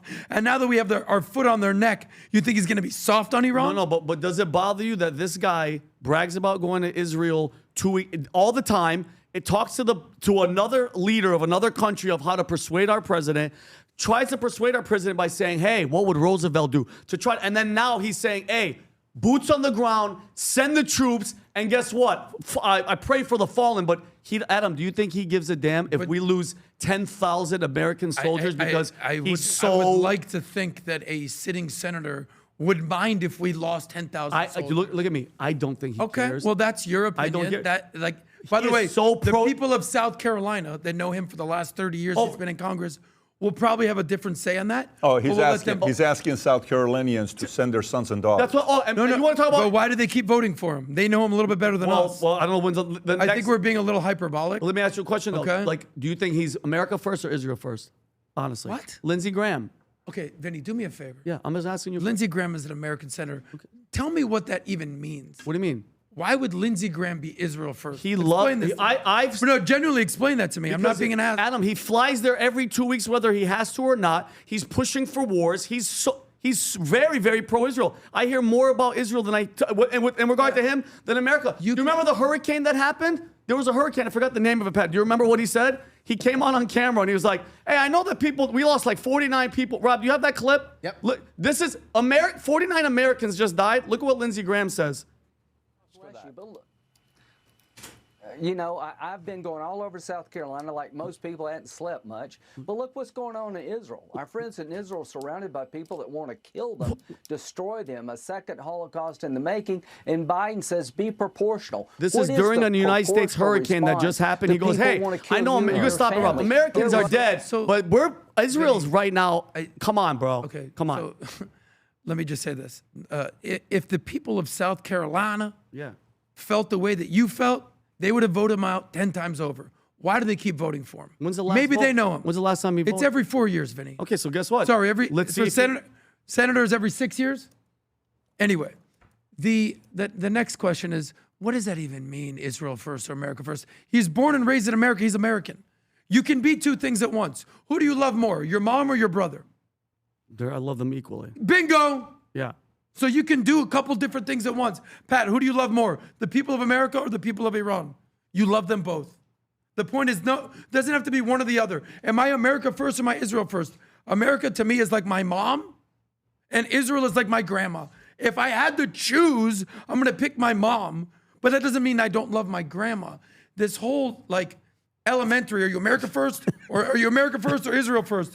You're able to do a couple different things there. Did you follow it? Sorry, Grandma. Oh my God! I love my grandma. When you take that angle, you create right now. You know what's going to happen with mom and brother. Oh, they're watching. Do you realize that's it? We just lost his mom to what? Let me tell you something. You pick your mother. I am. Listen, Vic, you've been a great time, buddy. They're about to get here. Pat, I don't want to put you on the spot. Are you America first or are you Iran first? Or are you able to do both? No, I can't do both. I am America first, period. Bingo. Okay, so I'm not even kidding with are you No. Iran second? I don't even think that way. Yeah, you can. I don't even think that way. Let me tell you what I'm for.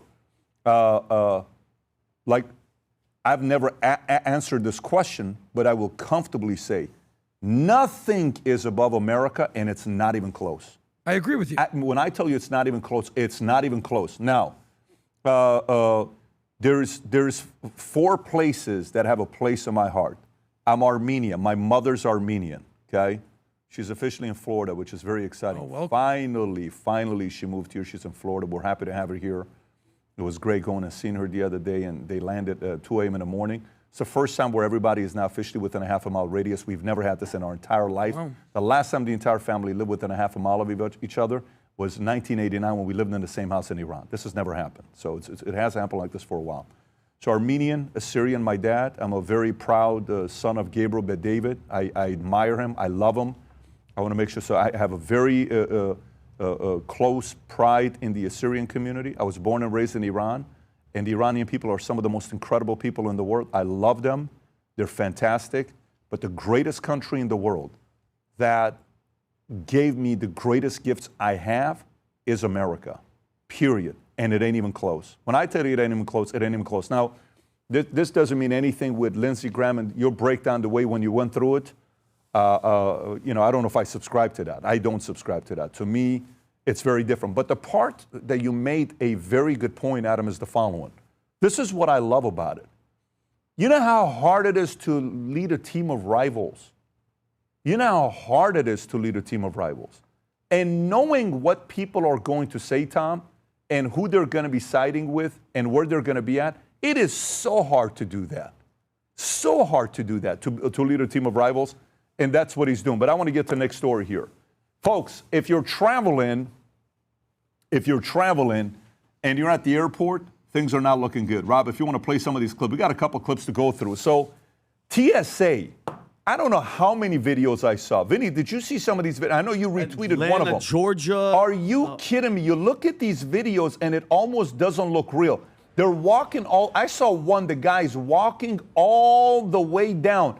3-hour wait at TSA. In the basement. To travel. Yep. 3-hour wait at the TSA. Tom, you went to the airport this morning. You were there at 3:45 in the morning, okay, to drop off your daughter. What was it like when you guys got there this morning? This is, by the way, you know, Middle Eastern fathers. We could have a 30-minute flight from Burbank to Vegas. My dad wants to get there 6 hours before. If you're Middle Eastern, you know what I'm talking about. Dad, the flight's at 2. Let's get there 6 a.m. We have plenty of time. We'll get there at 1:45. No, we'll get there at 6 a.m. So you got there at 3:45. What was the airport like this morning? Yeah, spring break's over for Bailey. Back to classes today. So she wanted to be on the first flight, the early flight, for 2 reasons. One, she gets there early enough for class. But second, we were kind of worried about this. So we got to Fort Lauderdale, to the Southwest Terminal at 3:45. Why? Because TSA opens at 4 a.m. And then she had like a 5:30 flight, so she wanted plenty of time to be first in line. We pull up to the curb, and you've been there, right? We've all been to Fort Lauderdale. Yep. The cars were too deep. You know what I'm saying? 2 cars deep. Stop side by side, you know what I'm saying? We're at the curb, unloading people and everything. And I'm like, oh my goodness, look at the crowd. And so we get her out. Kim weaves into the curb. I get her out. I walk through the double doors with her so I could look inside. And I'm like, oh boy. I said, Bailey, call us and let us know. If you get stuck and you don't make the flight, you know, call us. We'll loop around and get you. We'll come back. But it was huge. And she texted us and let us know. TSA didn't get open until 4:15. Then TSA pre-check, you know, got open after that. And she got through and she made her flight. But she says, I was looking back, Dad, and there were people, I know they didn't make it. I know they didn't make it because the number of people that were there. And that was just, by the way, that's the first flight and the first people that were at Fort Lauderdale Airport today. The first. Can you imagine what it's like right now? With the whole airport open, and it's not just the first flights leaving, flights are coming in, going out. I just can't imagine what it's like right now. And this is, thank you, Elon Musk and other people who are offering to help and doing things. But I'll tell you, Pat, I've never seen it like that. Do you know how much of, I don't think people understand how much of a problem and how much of a soft target this opens up, Tom. These are crowded airports. They don't have the freaking security. TSA, by the way, the TSA people that are showing up, Tom, they're not getting a paycheck.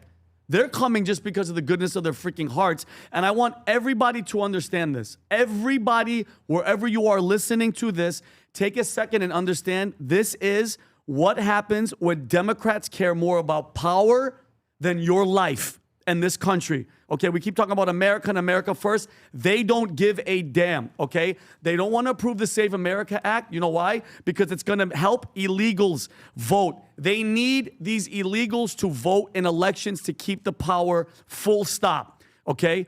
We just want people to prove that they're citizens, and the Democrats said, oh, really? Guess what? Shut it down. Shut it down. And anybody telling you otherwise is full of you-know-what, okay? Thank God Elon Musk is at least offering to pay these TSA agents. But Tom, would you feel safe? Like, I get it. My mom and my sister are coming here on Wednesday. I don't feel safe for these people. It's packed with people. It takes one person to just creep in there and do something stupid. Yeah, and that's it. I agree with that because these crowds were waiting for the baggage drop at Southwest. They're waiting for the kiosk at Southwest. And then they're also waiting for the TSA. And so if I was some loon walking in, man, it is a mass casualty environment because there's no security out there. Period. There are cops out there that are more worried about all these vehicles that are stopping at the curb. Hey, if you've dropped your person, get out of here. You know what I'm saying? They're trying to keep the traffic moving. But that is not just a soft target, that's a juicy target. Yep. It's terrible. I would hate to see something like that, but this is what you have now. And at least they've said, hey, ICE is going to come and they're going to do some of the crowd control and some things like this to help. But you know what? We need the shutdown to be over. And I saw a tweet. I'm not going to repeat it, but I am going to say the name. It was AOC. There was a tweet that was attributed to her from a year ago. And if the tweet was true, her sentiments were very clear that she was pleased that the American people need this pain so they could be broken for their side. Jeez. And so if that's really what her position was, that disgusts me. Yeah, Rob, while you're finding that, can you do me a favor? So today, this morning, right now, at ATL, you know how long the line is right now? At ATL, allegedly, based on what these reports are coming in? 6 hours. Wow. Rob, is this ATL? Yes, sir. Go for it. Watch this. Number one busiest airport, I think, now? Look at this, Vinny. This is the TSA line is at the baggage claim is where it's going to now. They're like, hey, just line up because they have to get that going. And then, Rob, go to the other one. I sent you one from 1 hour ago. I sent you one from literally 1 hour ago. Not this one. The other one, that's the one right there. Watch this one. Go ahead. Vinny. Look at outside of ATL. Oh, my God. Pat, one machine, one person, that's all it takes. This is the Democrat Party. This is it. You're in the line that is outside, going in, then goes around baggage claim, then goes around. Oh, my God. So, anyways, that's pretty nasty. Adam, your thoughts? It's ugly, man. I mean, at the end of the day, it comes down to one question. How long is somebody willing to work for free? Because these people aren't getting paid, right? Nope. Whether it's the staff, or it's the airport, it's the TSA, it's security. So at what point are you going to be like, yeah, dude, I don't know what's going to happen here. But because here's how I think it works. You know, some people start saying, yeah, I'm not feeling so good. I'm calling out sick. I'm going to take my 2-week vacation now. All right. And then the loyal people are like, man, this is my job. I've been doing this 20 years. It's all I know. All right, I'm staying, man. I'm staying at the job. All right, 2 weeks, 3 weeks. At what point is someone like, dude, no. And then the boss is like, I'm telling you, it's happening soon. Stay, don't leave. All right, are they going to get back pay? I assume they're going to get back pay, right? I don't know. That's going to happen, right, Tom? I don't know how. There's going to be back pay? I believe there's a back pay. Well, you know, they say payback's a... Yeah. So let's see what happens there. But you know what I think is going to happen? What? I think the Elon Musks of the world, who are basically saying that they're going to pay back pay or whatever it is, or all the Chat GPTs, all the AI people are going to look and say, "It's our perfect opening, guys. Why do we need people doing security? Let's just make more AI, make more robots. They're not going to call out sick. They're not going to worry about back pay. So this might end up biting these people, our TSA workers and our employees, end up biting them in the butt, so to speak, because they're going to come up with ways to basically outmaneuver humans having to be the security guard. But think of the message that the Democratic Party is saying to the American people. They're saying, we are going to fight to have the elections be able, like, we don't want people to prove that they belong in the country. Massive, though. That is ridiculous. Because guess what? You think the president's going to budge, Pat? You think the president's going to budge for them? This is it. What is the core issue with it? Because the DHS has not been funded. Is that what this comes down to? Partially shut down because okay, DHS and DHS is TSA, ICE, immigration, all border, of them, all these things, sort of catch-all umbrella. So, and what are they exactly arguing about in Congress right now? The main argument, Adam, the main one, don't let people try to fool you, is they are saying, we want you to prove that you are a citizen. Remember that debate that was going on? But if I was married, they played that whole game. You're saying this is part of the SAVE Act? Is part of this? The Save America Act has the major to do with this because the voting. It's all, Adam, at the end of the day. So they're tying the voting to, and what do the Democrats want to do? They don't want you to. What do you mean? Go look at. I know that they want everybody. They want everybody to be able to vote and not prove your citizenship. Full stop. That is it. And this is what they're going to make people suffer. I don't think that's been on that point. Is that what you're asking? I don't think. No, is that what the core crux is? Is the DHS not being funded because of the SAVE Act? Yes, this is the whole thing. It's a combination of things, but it's the time-honored tradition that Chuck Schumer's have of create a shutdown and blame the other guy, and then let issues happen to this department, that department. American people can't go to the national parks because they're closed, and then blame the administration. That has been Chuck Schumer's tactic, and I am not hyperbolic here. You go back and look. That has very carefully been his tactic, going back to the first Trump administration, where they actually argued about it in the Oval Office, where Trump said, "I'll take it, Trump. Exactly. I'll take it, Trump. That was what... Make that me." And there are Democrats that are now coming out against Schumer, saying, "Look, this guy is long in the tooth, and we can't have this," because they're concerned about it. They don't want that. Well, that was what you said. But here when we you are. interviewed President Trump. You said that was your favorite part of his administration, the reality TV thing. Yeah. Is that sort of a correlation of what's going on here? We don't know. I mean, this is Chuck Schumer here. If you want to see what he's saying, go ahead, Rob. And by the way, luck, Chuck. there's a lot of people that want him out. A lot of people that want him out. Go for it. Want the chaos at our airports to come down, yes or no? If you've had enough of long lines, if you want TSA workers to get paid, then vote yes on the motion I am bringing before the Senate today. It is unacceptable for workers and travelers in entire airports to get taken hostage in political games. By you. But that's what the Republicans are doing. Yeah. It is unacceptable to say we will only pay TSA workers if it is attached to a bill that funds ICE with no reforms. But that's what the Republicans have been doing. Democrats want to pay TSA workers ASAP with no strings attached. A yes vote would do that. That's the first time in this chamber we'll have an opportunity to vote yes or no on whether you want to pay TSA workers ASAP with no strings attached. This is so contrived. Are you listening? Is everybody out there listening to what he's saying? They don't want ICE to get funded because he wants reform. They're, again, sticking up for illegals. ICE's job is to get rid of illegal aliens, and the fact that they're not, and he's fighting for them to be able to vote in the election. It's so blatantly obvious what this freaking guy is doing. Just like this guy too, freaking Hakeem Jeffries. I want people to understand, because they have no policies, because they have no actual leaders, they have to rely on illegal votes. Plain and simple. If you don't see it, you're freaking blind. That is it. Though, if you're standing in a line right now at an airport and you're freaking pissed off, it's because of Chuck Schumer and Hakeem Jeffries. It's because of these people. It's because of the AOCs. Plain and simple. There's no like smoke and mirrors around it. That's what it is, Adam. It sounds like it's crazy, but that's all it is. There's a large percentage of the country that has TDS. Oh my God. And they're going to blame it on Trump Of course regardless. they are. I know that you think this is obviously all on the Dems, and I totally get that. But there's going to be people waiting in line. They're going to be like, "Thanks, Trump."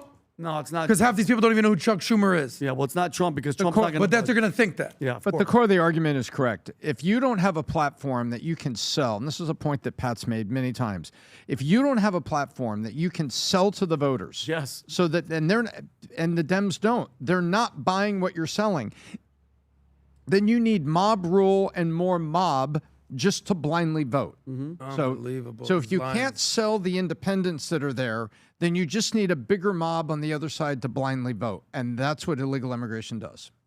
Yeah. I mean, look, the reality of it is this is the folks that are traveling today, going to airports. Man, it's a terrible time to be. This is 38 days of shutdown. How long do you think this lasts, Pat? FYI, United Airlines just announced that they're decreasing their amount of flights. And some people are saying some airports may shut down during this time. Oh, wow. And this is actual, it's gotten to that point. I don't know if there's a story that says that, Rob, but I read it somewhere that some airports are planning on fully shutting down and saying, until we get it together. Can you imagine if all of a sudden there's no travel? Some smaller airports are saying this is not sustainable. This is not sustainable. Rob, do you have that? Is it a story or a clip that we have? I have a clip, 47. Hang on. While he's looking it up, the airports would only be open for emergency landings only and emergency medical service like medevac transports. Go ahead, Rob. But all the regular flights would be nope. Go ahead, Rob. We're doing absolutely everything we can. We have a national deployment office force, and we've fully depleted that. So at this point, we're fully stretched. And so, frankly, there's not much else we can do. As the weeks continue, if this continues, it's not hyperbole to suggest that we may have to quite literally shut down airports, particularly smaller ones, if call-out rates go up and we can't, a lot of these officers can't afford to come in. I talked to one officer this week. She's a single mother, and she has a special needs child, and she can't afford to pay for her special needs child's childcare. So again, I believe it's frankly unconscionable that we have Senate Democrats that are playing, they're holding our folks' financial livelihood hostage over political games, political partisanship. So we really need to get back to normal order. Well, don't you think this is going to be, if you look at the capitalism, that this is going to be opening up other options in the marketplace that people are going to do, whether it's planes, trains, automobiles, people are going to find a way to go where they want to go. Obviously, listen, there's worse things than waiting a couple extra hours in the airport. Nobody wants to do that. I'm not condoning this. I'm not saying this is good at all. But if you need to get from Florida to Atlanta, all right, so maybe you take a train, maybe you take a bus, maybe you're driving. I get it. Nobody wants to do that. Or you get to the airport a couple hours early. It all sucks, but people are going to still maneuver and basically strategize to do what basically fits their life. It's a disruption to lifestyle. Of course, I get it. Adam, you want me to take a Greyhound from New York to LA? It's 3 days.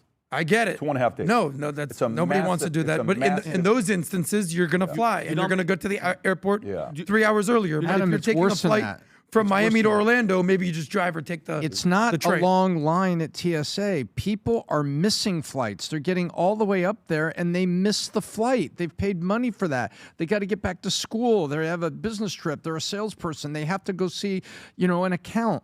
The people are spending not just the inconvenience, they're not getting there. Yeah. What about, and ready for this? You know how many times I've traveled? How many times I've traveled, Adam, where I've been on an airplane with somebody that's medically transporting an organ for someone that needs a surgery on the opposite side of the nation, and they come on the flight, they bring the heart on ice, they get on the plane, they go, people like this. Well, let's get that guy first. Well, in no, line, but they don't. Okay, Adam, I mean, you're going to bring up the most absurd bringing organs on the plane. That guy's missing a that flight. guy can go first. That guy's missing a flight, and this all is a party that has nothing left. They have nothing. I'm not defending. No, I know you're not. Democrats No, at all. I'm not saying you are. I'm just saying. I'm not saying you listen, are. But this sucks. But this isn't like the end of the world. No, it's not the end of the world. But Adam, it's not going to stop because the president's not going to stop. He's not going to give in, and he shouldn't.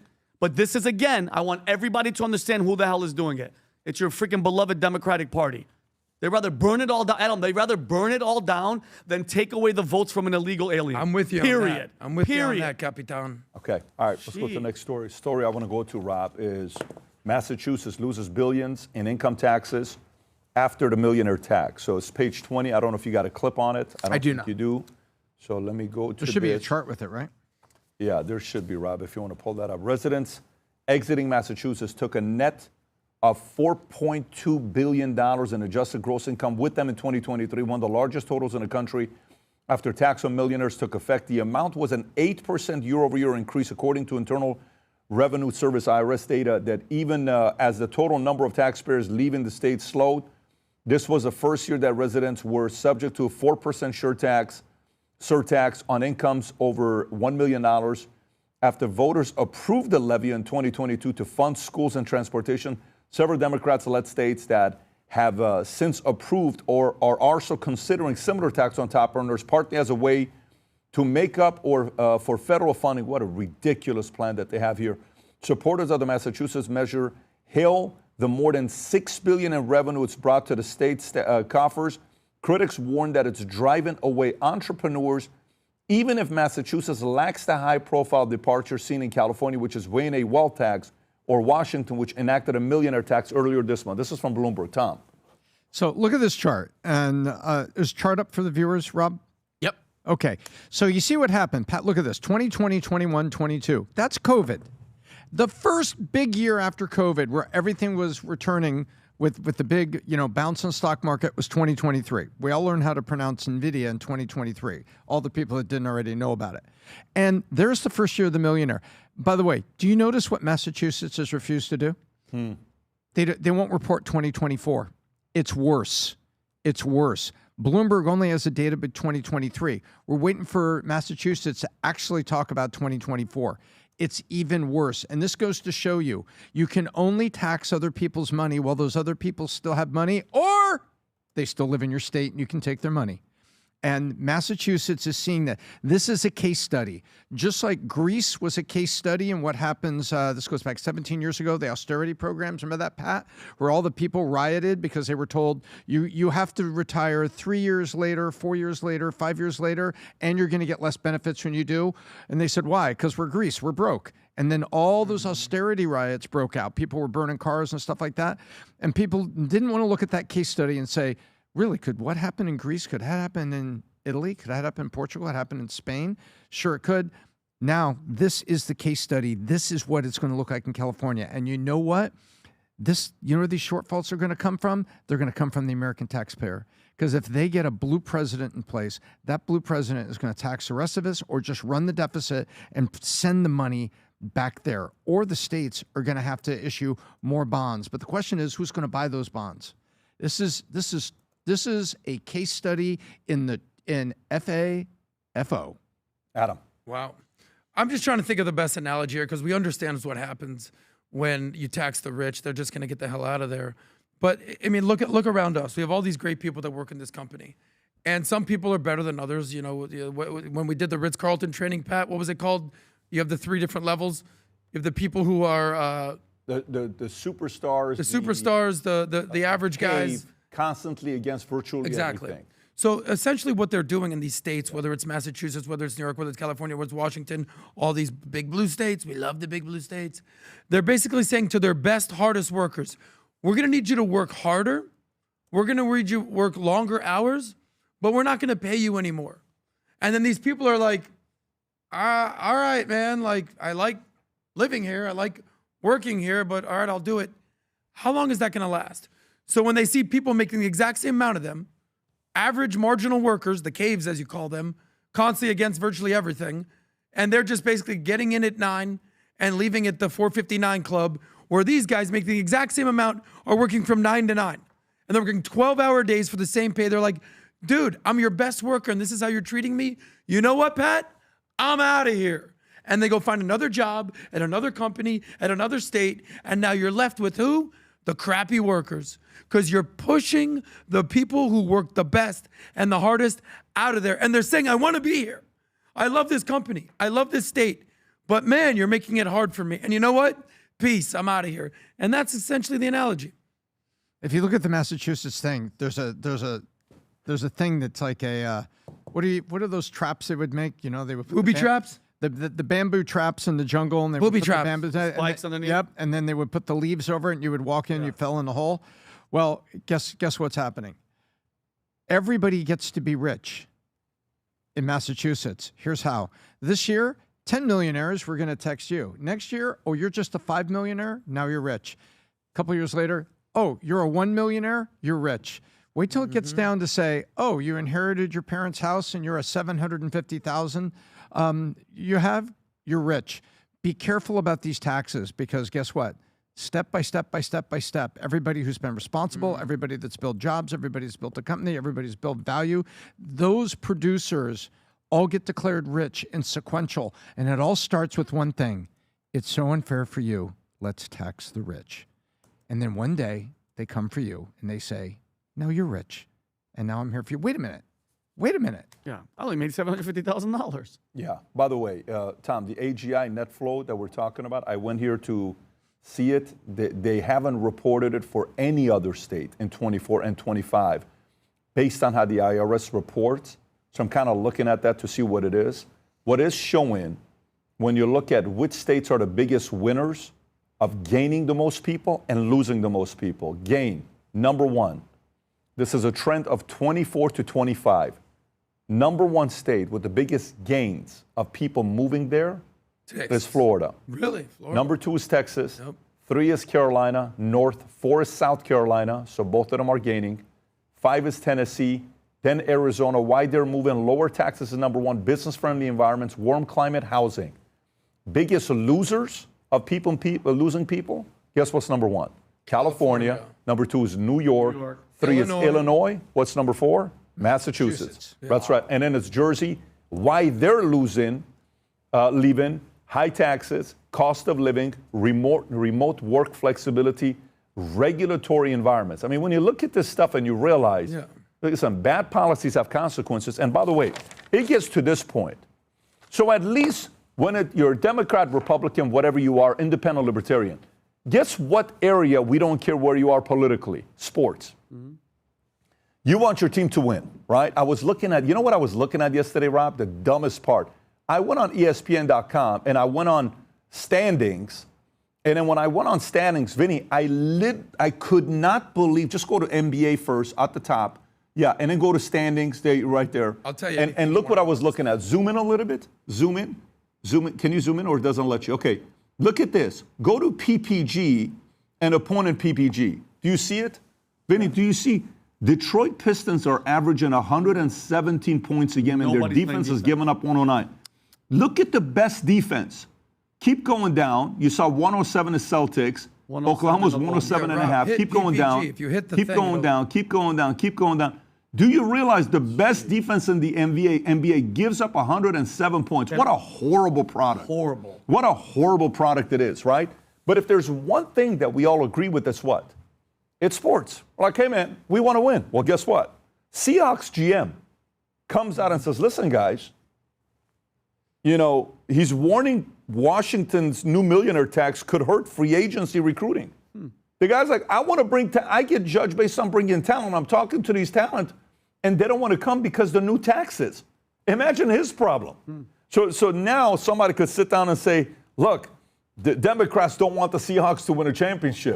Think about that. The Democrats are not fans of the Seahawks. And the Seahawks have won in the last decade or so when they had Wilson and, you know, a couple nice, Marshawn Lynch, and nice defense. So Seattle Seahawks GM John Schneider highlighted a recent division by Washington state lawmakers that he believes could pose problems as a reigning Super Bowl champion look to add players to sustain long-term success. Washington's long-standing status as largely tax-free state is set to change in 2028 after lawmakers approved a millionaire tax that would levy a 9.9% rate on high earners. The tax will apply to individuals earning more than $1 million annually. Governor Bob Ferguson has indicated he will sign the bill. It is unclear whether the legislation will face legal challenges.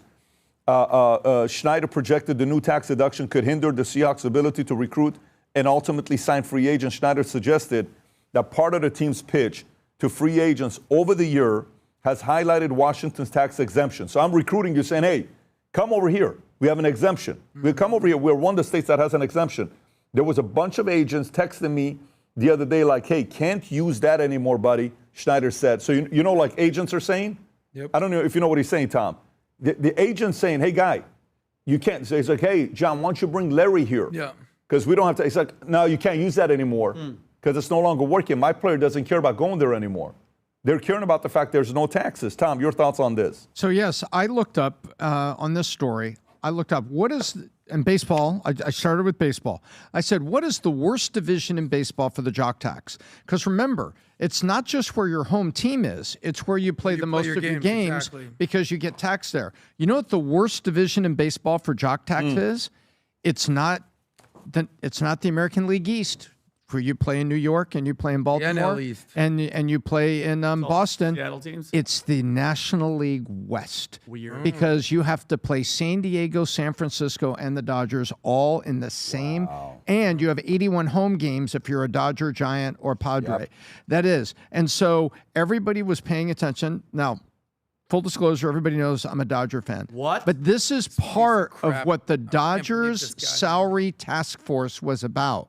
And so you criticized the deferred contract for Ohtani. You criticized what they've done with other players. But guess what?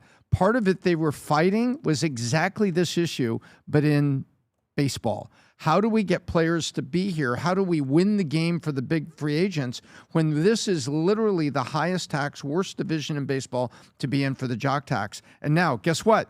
The Seattle Seahawks GM is saying now it's coming here. And so your home games are going to get taxed. And then Seattle, who else do you play?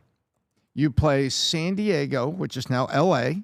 No. Seattle plays San Francisco. And then they play Arizona, and who else they play in that division? They play the Rams. So they have to play. So you get taxed at home in Washington, and then you got to go to California on the jock tax to play the Rams and the Niners. So guess what? It's quite possible that the national NFC West could be the worst jock tax. This is horrible. This is unintended consequences. You're putting your teams under pressure. So now the politicians are, wow, what are you going to do? Now your fans are like, wait, so now my politics affects my favorite team? I actually love that. Because, you would be amazed how much a sports team losing can flip your people politically, even if it's 0.2%. Oh, yeah. I'm being serious with you. I would literally be sitting there and say, guys, do you want to win or do you want to lose? We almost had XYZ quarterback that was going to come to us. You guys wanted him. You know why he didn't come to us? We offered $20 million more, but he still chose to go with XYZ, Tom. And the reason why he chose to go with XYZ is why? Taxes. Because the $20 million he was going to get 10% in taxes on a $200 million was $20 million. What do you want me to do? What else do you want me to do? This is how you're voting.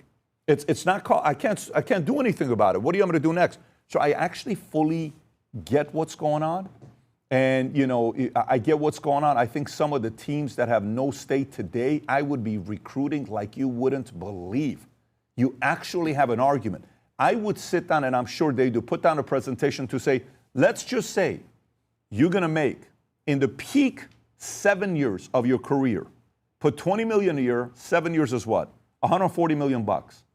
Let me tell you, if you play at such and such state versus ours, over here, you will save 13.3% of that 140 million. 140 million at 13.3% is what? 13, 26, 2.6, say $16 plus million, $16 million.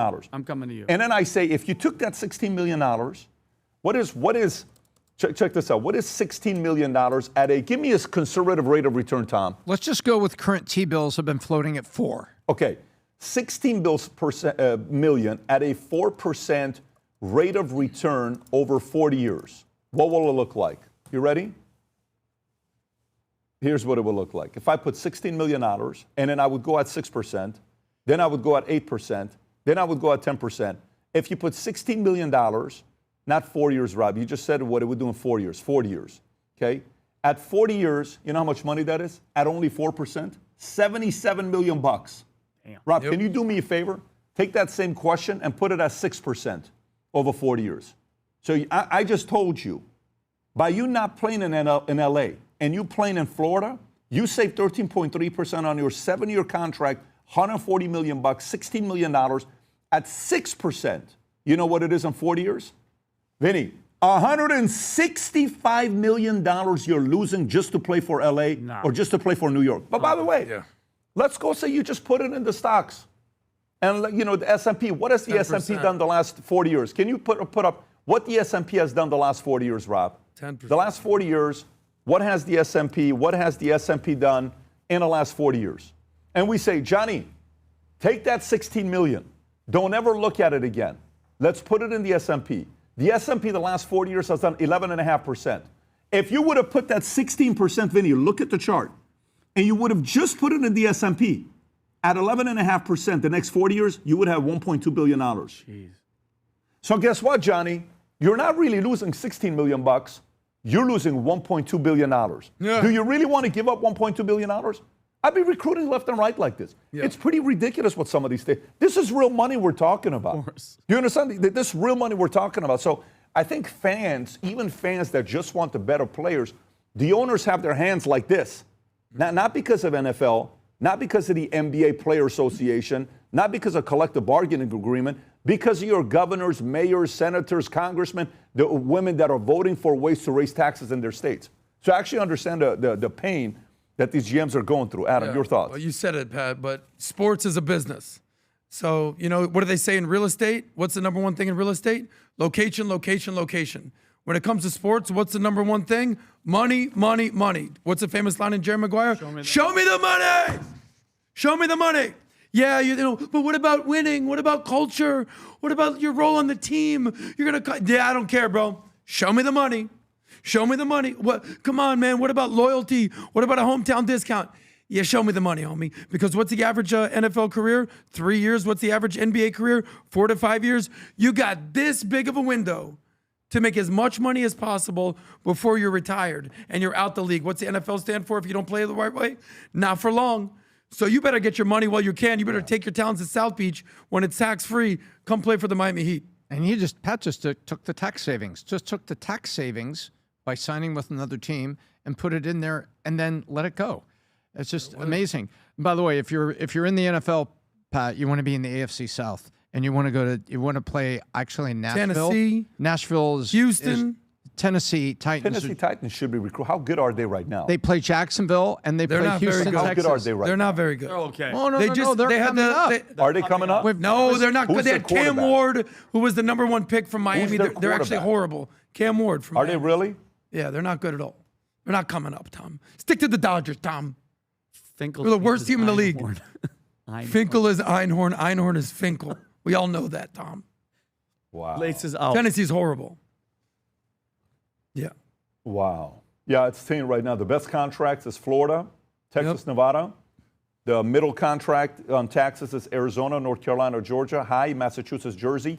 The worst places to play as an athlete for taxes. California and New York. By the way, do you know Dodgers know that? And that's why they're doing their contract the way they're doing it. By the way, did you see what Bryce Harper and Machado said about it? No. Bryce Harper and Machado said, I am so sick and tired of the criticism California and the Dodgers are getting. They said, we love what the Dodgers are doing. Bryce Harper doesn't play for the Dodgers. Nope. He says, we wish other teams would do the contract in a similar way. But the way Dodgers does it, Dodgers says, I know you pay a lot of taxes in our state. Let's defer comp. Let's defer comp. And that's one of the ways doing it. And some of the athletes don't want to do that. Some of the athletes comp so they can get payments like the look. like We Bobby know Bonilla you're. thing. Let's do a 10-year contract. Yeah. We know you're only going to play for us for 7 years. The last 3 years, guess what? Go to Miami Marlins. Shohei Ohtani is probably going to play for the Marlins in 2034, 2033. Just so you know that. Ohtani is going to be a Marlin or a Ranger or, I don't know, one of these weird So at the teams. end of your career, when you Ohtani may buy a expansion team in Nashville. What do you call it? The Nashville Nuggets. They pick something that they may have. So Ohtani, do me a favor. Take your talents to South Beach. Not right now. Follow But LeBron. He will in 5 to 7 years. Not right now. He won't be doing that anytime soon. I want to show you guys a clip before we wrap up. Have you guys seen what CNN showed when they worked with one of their interior designers? Not the interior designer. CNN played a clip this weekend. They went and interviewed this guy who was the interior designer. He would decorate a bedroom on the island for Epstein. This video went viral when they did this interview. I don't know if you've seen this clip. Have you seen this yet? I'm glad you haven't, Tom. I want you to see this. Adam, I want you to see this clip as well. Rob, if you want to pull it up, he sounds like just an honest man who's saying, here's what I noticed, and I eventually have to say, I can't work for you anymore. Watch what he was talking about. Very, very, parents, very disturbing, not any disturbing visual, very disturbing what messages he's giving. Go ahead. Bring up a couple race.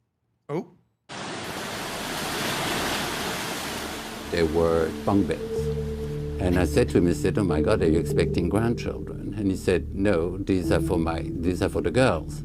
That's architect and interior designer Robert Couturier. He was hired by Jeffrey Epstein in 2010 to work on his island. He worked for a few months and then he quit. Couturier told the FBI that one of the reasons he decided to quit were those specific demands from Epstein. Especially for the bunk rooms, they had to be for girls, hence pink and these sorts of things. So there's no mistaking this wasn't for women. There's no mistaking. You don't put women on bunk beds, I'm sorry. There was another little room with computers, and I said, what is this room? And he said, this room is for the girls when they have fun. And they play with their computers. The whole house was very odd because we were on the beach and the house had heavy dark curtains everywhere. The windows were never really opened. It felt terrible. The girls and the young women who went on the island were basic prisoners. You couldn't leave. We dug through the files released by the Department of Justice and found the pictures and videos that show the signs of something being off on the island, even as rich and powerful guests visited. Those signs were impossible to ignore, says this designer. What do you think about the people who did go to the island and say they never saw anything? Listen, I think you can decide that you're blind. You can decide that you only want to see what you want to see. But the idea that a person would go to that island and not see something weird is impossible to me. For me to have seen it, everybody else had to see it. When you think back to how obvious it was to you, do you wonder about, no one saying anything back then? I've been wondering for the last 15 years if in 2010 I knew it and we all knew it and I was interrogated and that nothing happened, and that we could have saved so many young women that wouldn't have had to go through what they went through. Vinny. I mean, do we need more proof of what this person was and what he was doing, and potentially who he was working for and what the objective was? What do you know that Zorro Ranch, they're actively right now looking for dead bodies in the hills of foreign girls that were allegedly strangled and killed. This thing is so, I get there's a bunch New Mexico Ranch. In New Mexico Ranch. There's so much going on for a bunk bed. I believe that guy. I believe that guy 100%, what he's talking about, and the fact that, you know, bunk beds, he's like, these aren't for women, these are for children. Who knows on that island, Pat? Who knows what the dentist office was? Because like I said this before, when you're sexually, you know, trafficking these girls and these young kids from all over the place, and they're with a high profile person, client, whoever these people were, you cannot let them go back into the public knowing that I remember that face. I remember that face, because they become a liability and you got to get rid of them. And that's the sad truth. And on an island like that had trap doors and the ocean is there and nobody monitoring him. I'm pretty sure he had all law enforcement, everybody in his back pocket. I think it's disgusting. And I think the fact that, you know, Pam Bondi and all these people have shifted and nobody's even talking about, like, I'm so happy you brought it up again, just to keep reeling everybody to come back in. Do not forget about what this guy was. Do not forget about the people and the organizations that he worked for. And please don't forget about the little girls and the women that were trafficked, abused, raped, and a lot of them potentially murdered. And that's the hard truth. Tom. You think they were murdered? Do I believe that they were murdered? Yeah. 1,000%. You know, you say don't say 100%. Adam, there's no way you could take a child, 13, 14, 15, 18, whatever, and have him hook up with Mr. X, who's widely known in the world from, I'm not even going to say name, you could just pick a name, and then you go, okay, little girl, go back to your country or go back to the United States or go back to being homeless, and we trust that you're never going to say anything. I believe that, Adam, when you mess with evil like that, so evil does what evil does, and it's not human life to us is so important, Adam, because we're not in that world. To them, it's expendable. And the way that you hear these emails and hear how they were talking about people and human beings, it's really, really, it's a sad truth. And by the way, I respect your opinion, but you mean that he's down there having parties, inviting women, doing whatever he is sexually, and then you think he goes and murders them? I'm not saying all of them, but I think if the client how was... many you think? One is too many. I mean, if you're asking how many, let's say one. Too many. And why are there law enforcement digging in the dirt? But I'm curious, where are you going with? You don't believe that happened? Well, I'd love to hear his opinion, and then I'll go. Look, I can. No, you started the conversation. Okay. Sure. Then you went with it. You jumped in. So if let's remove everything we know about Epstein and just focus on this video, because that's what you wanted to do. This video. Yeah. This video is the least compelling video I've ever seen in my life, because he has bunk beds. Let me tell you something. With no kids, with no children. Let me explain something to you, my friend. This is the beauty of living in South Beach and living in the nightlife world my whole life. Do you know how many apartments I know in Miami that are model apartments that have bunk beds? All of them. All these women come down here and work for Wilhelmina or CMG or this thing or Kathleen Gleason, all these model M2, all these modeling agencies, dozens of them, okay? And they all have hundreds of models, and they have a 2-bedroom apartment. So what do they do for all the models? Boom, 8 models are living in an apartment. How are they gonna do that? Boom, bunk beds. So if you're trying to tell me that because they got bunk beds, that Epstein is murdering people? Children. You're saying it's children. I'm saying they're models. Based on my experience. No, you didn't hear the interview. The girl said they're not for women. The guy said they're not for women. Some random gay French guy's like, I don't know why the bunk beds are full. I'm letting you know just on this video. If all you got is he got bunk beds, you can have literally 10,000 models in America say, yeah, I've slept on a bunk bed. Yeah, I've slept on a bunk bed. By the way, you know where else they have bunk beds? You ever been to a college dorm? They got bunk beds everywhere. All I'm saying is this. We have to use discretion. If we're going to do everything and throw Epstein down he's the devil, I get it.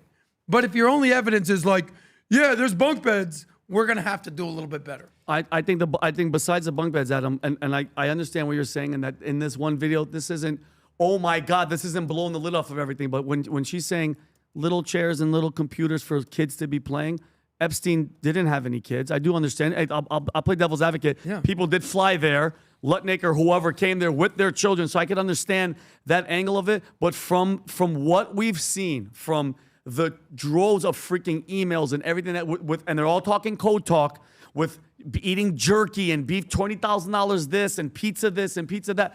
Adam, there's a lot of smoke. Adam, there's a lot of smoke, but at the same token, where are thousands of people were there? Thousands of people and multiple women. Where are they? They should be speaking out. Adam, if I saw, let's just say, figuratively speaking, allegedly, Bill Clinton, and I am one of these girls, and something crazy happened in front of me, you know what I'm doing? I'm going to go out there and I'm going to talk. Unless, Adam, she's not around anymore. And she's not, because, Adam, did you see that video of trapdoors under an ocean? Sure. Ready for this? They're not scuba diving down there. You take a body, Adam, and you just throw the incinerators, hold on, funeral parlor, dentistry, you pull out their teeth and you let them go. Hold on, let me ask you one question.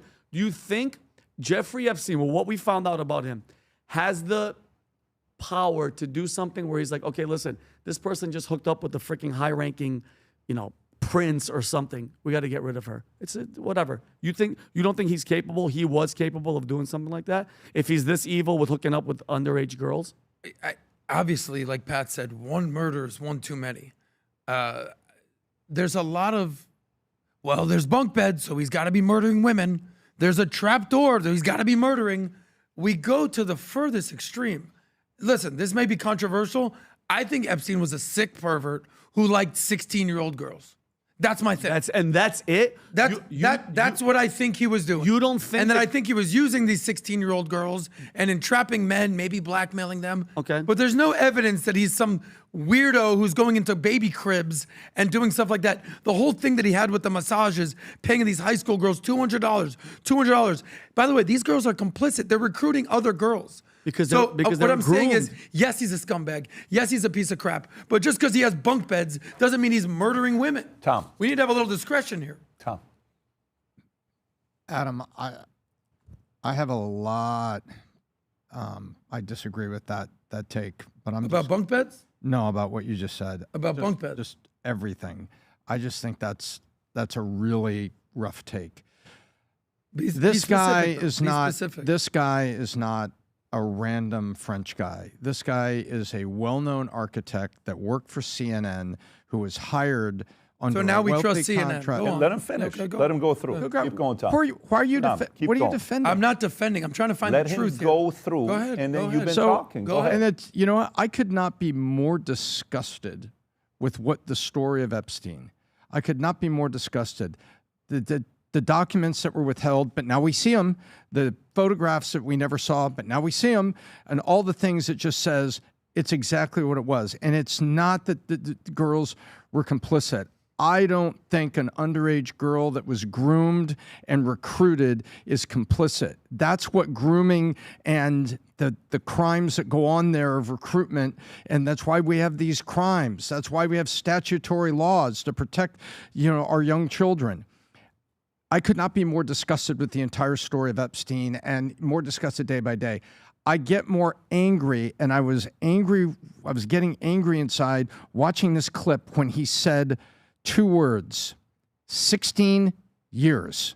So some time ago, he said he was interrogated. Some time ago, he talked to somebody, and nothing happened. And there was the sweetheart deal. The more we know about the sweetheart deal in the time that there is a way it could have been stopped. What do we say all the time?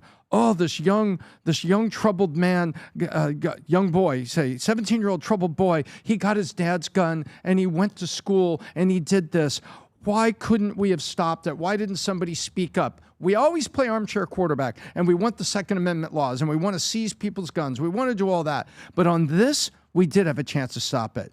But powers that be gave the guy a sweetheart deal, and he went right back to doing his business. And when I see this guy, who I regard as a credible witness, given his background and where he's going from, and I don't denigrate him in any way, and he says, 16 years ago, I was interrogated.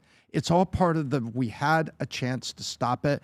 And that is the part of this that I hate because it angers me. I've gone from disgusted to being more and more angry seeing where it could have been stopped. So let me give you one thing that this is why this show works, because we have these types of conversations. And oh my God, I can't believe this. Oh my God, I can't believe that. That's why this works. That's why we have these conversations. So I don't mind it at all. The day the FBI investigation, what is it, in 2018, the same day that happens, you order 330 gallons of sulfuric acid. Why? I don't know. Why? What do you do with that? I have no idea. I have no idea what you do with that. There's so many things that we don't know about this thing. A lot of things that we know. We know plenty right now to take the guy down. He's dead right now, but meaning we know plenty of stories to take a lot of other people down that were tied to it. But you know how the court works, that they have to go a little bit deeper and deeper and deeper. Life changes. You know how, Lindsey Graham says, send the kids, so if it's going to be like a, what do you call it? Yeah, go for it. He doesn't have any kids. So to him, what's the worst thing that he's going to have? Nothing. When you hold your kid and they're in your arms and the thought of something like that happening, you turn into a very different human being. You turn into a very different human being. There's a scene where Bill Burr is on the podcast with Joe Rogan, and Joe is talking about if something like that happened. Rob, have you seen this clip? Type in Bill Burr, Joe Rogan, where Joe says he would kill him or something like that. And then Bill says, relax, Joe. This is just a hypothetical, okay? And you see it.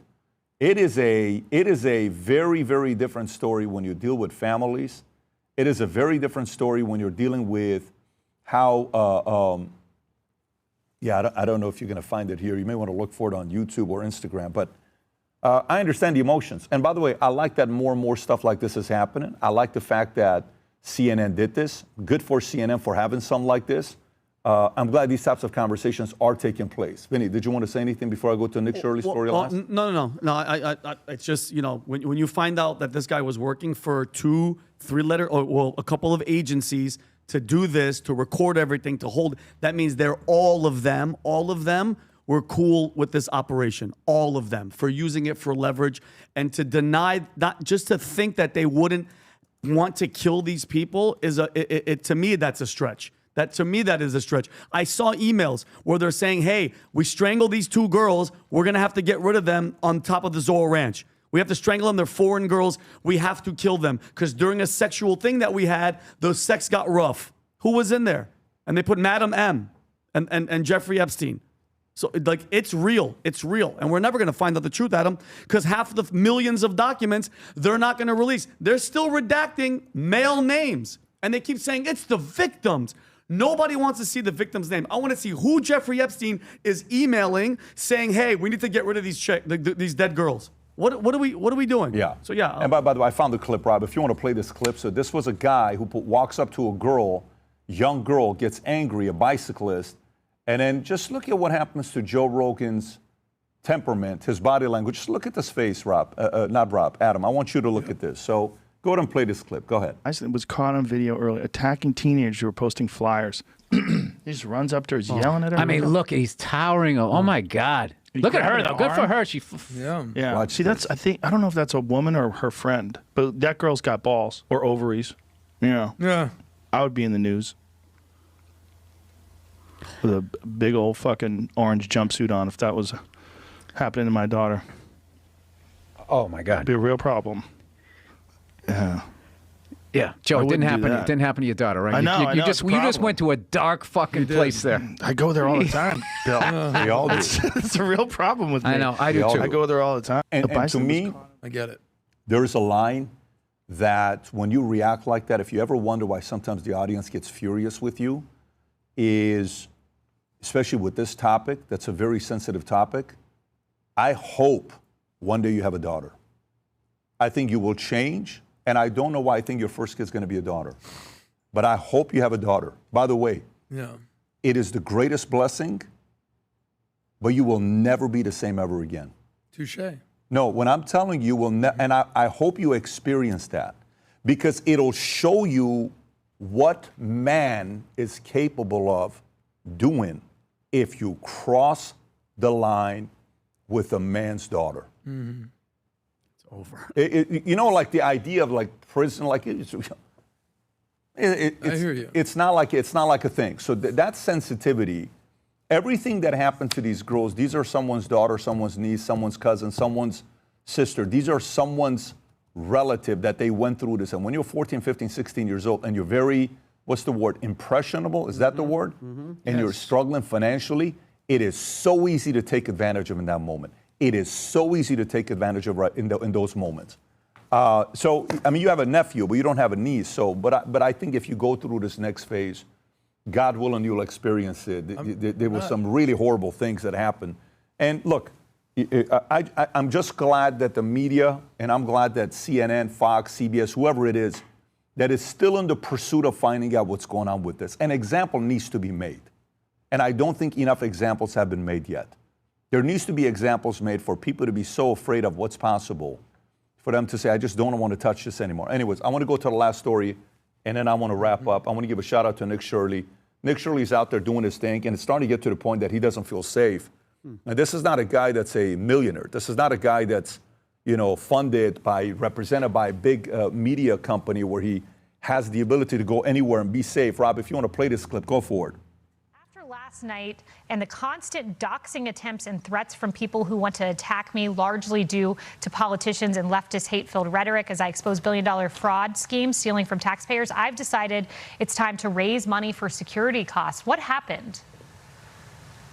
Yeah, so people try to dox my location live, especially, and a lot of times when I go to these cities now, it sucks because I'll go to a city, I'll go be out filming, someone will take a photo, some activists, some left-wing activists will then take a photo, put me in a Reddit group chat.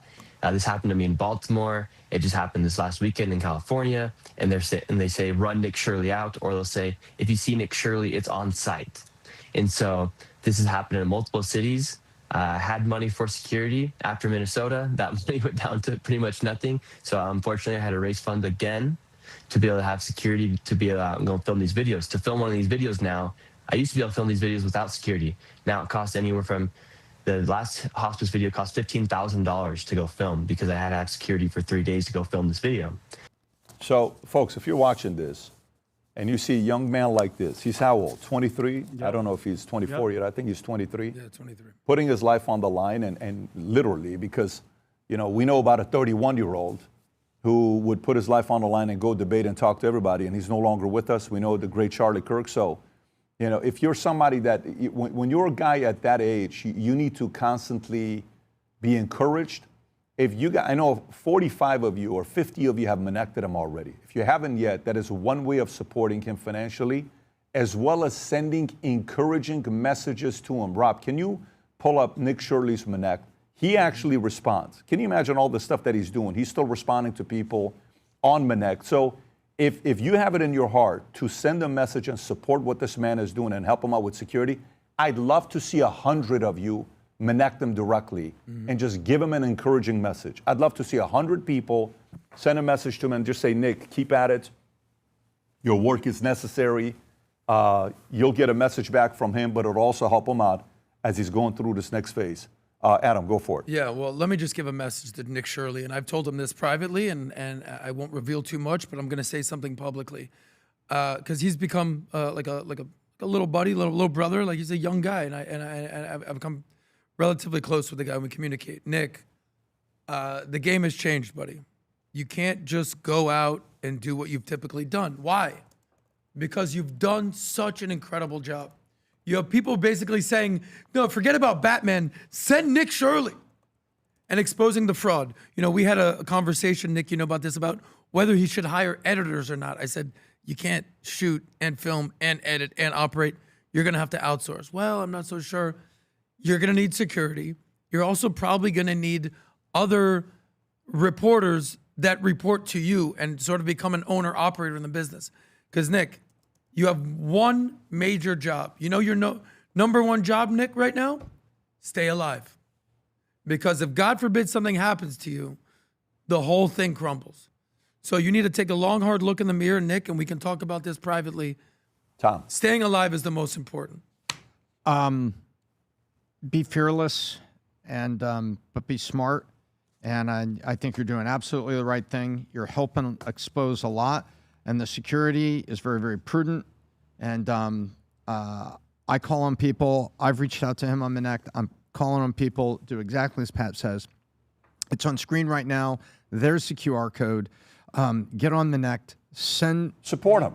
I'd love to see 100 people send him a Connect to him. You know, support the guy on what he's doing. With where he's at. And by the way, Vinny, I'll come to you last and we'll wrap up. Because we talked about this last week about what he was doing, how amazing what is, and how people are like, oh, he's not a real journalist, whatever the hell. Matt Shirley, his brother, messaged me and goes, Vinny, I just finished today's podcast. Really appreciate you and the whole squad always giving Nick his flowers and having his back. God bless you guys. Yeah, that's his. Like, he needs it, and I love that you're doing this because this is the truth needs to come out. And notice, have you heard a peep from Tim Walz or a peep from Ilhan Omar? Zero. They just crawled underneath the rock because of people like Nick Shirley. God bless. A 23-year-old young man did that with courage. So, by the way, props to his family for raising a man like this. Okay, raising a man like this. Look, I'm a Christian non-denomination. I'm not a Mormon myself, but I've worked with a lot of different Mormons. And when they would send their kids on the 2-year mission, they would come back different people. They learn about independence, toughness, fearlessness, and got to respect it. He's been doing this for a long time. It is in their DNA, and I applaud you. Anyways, gang, Vinny has a podcast that's coming up. It's right now. It's out right now. It's out right now with Roger Stone on Hot Cakes and Hot Takes, which that show is doing phenomenal.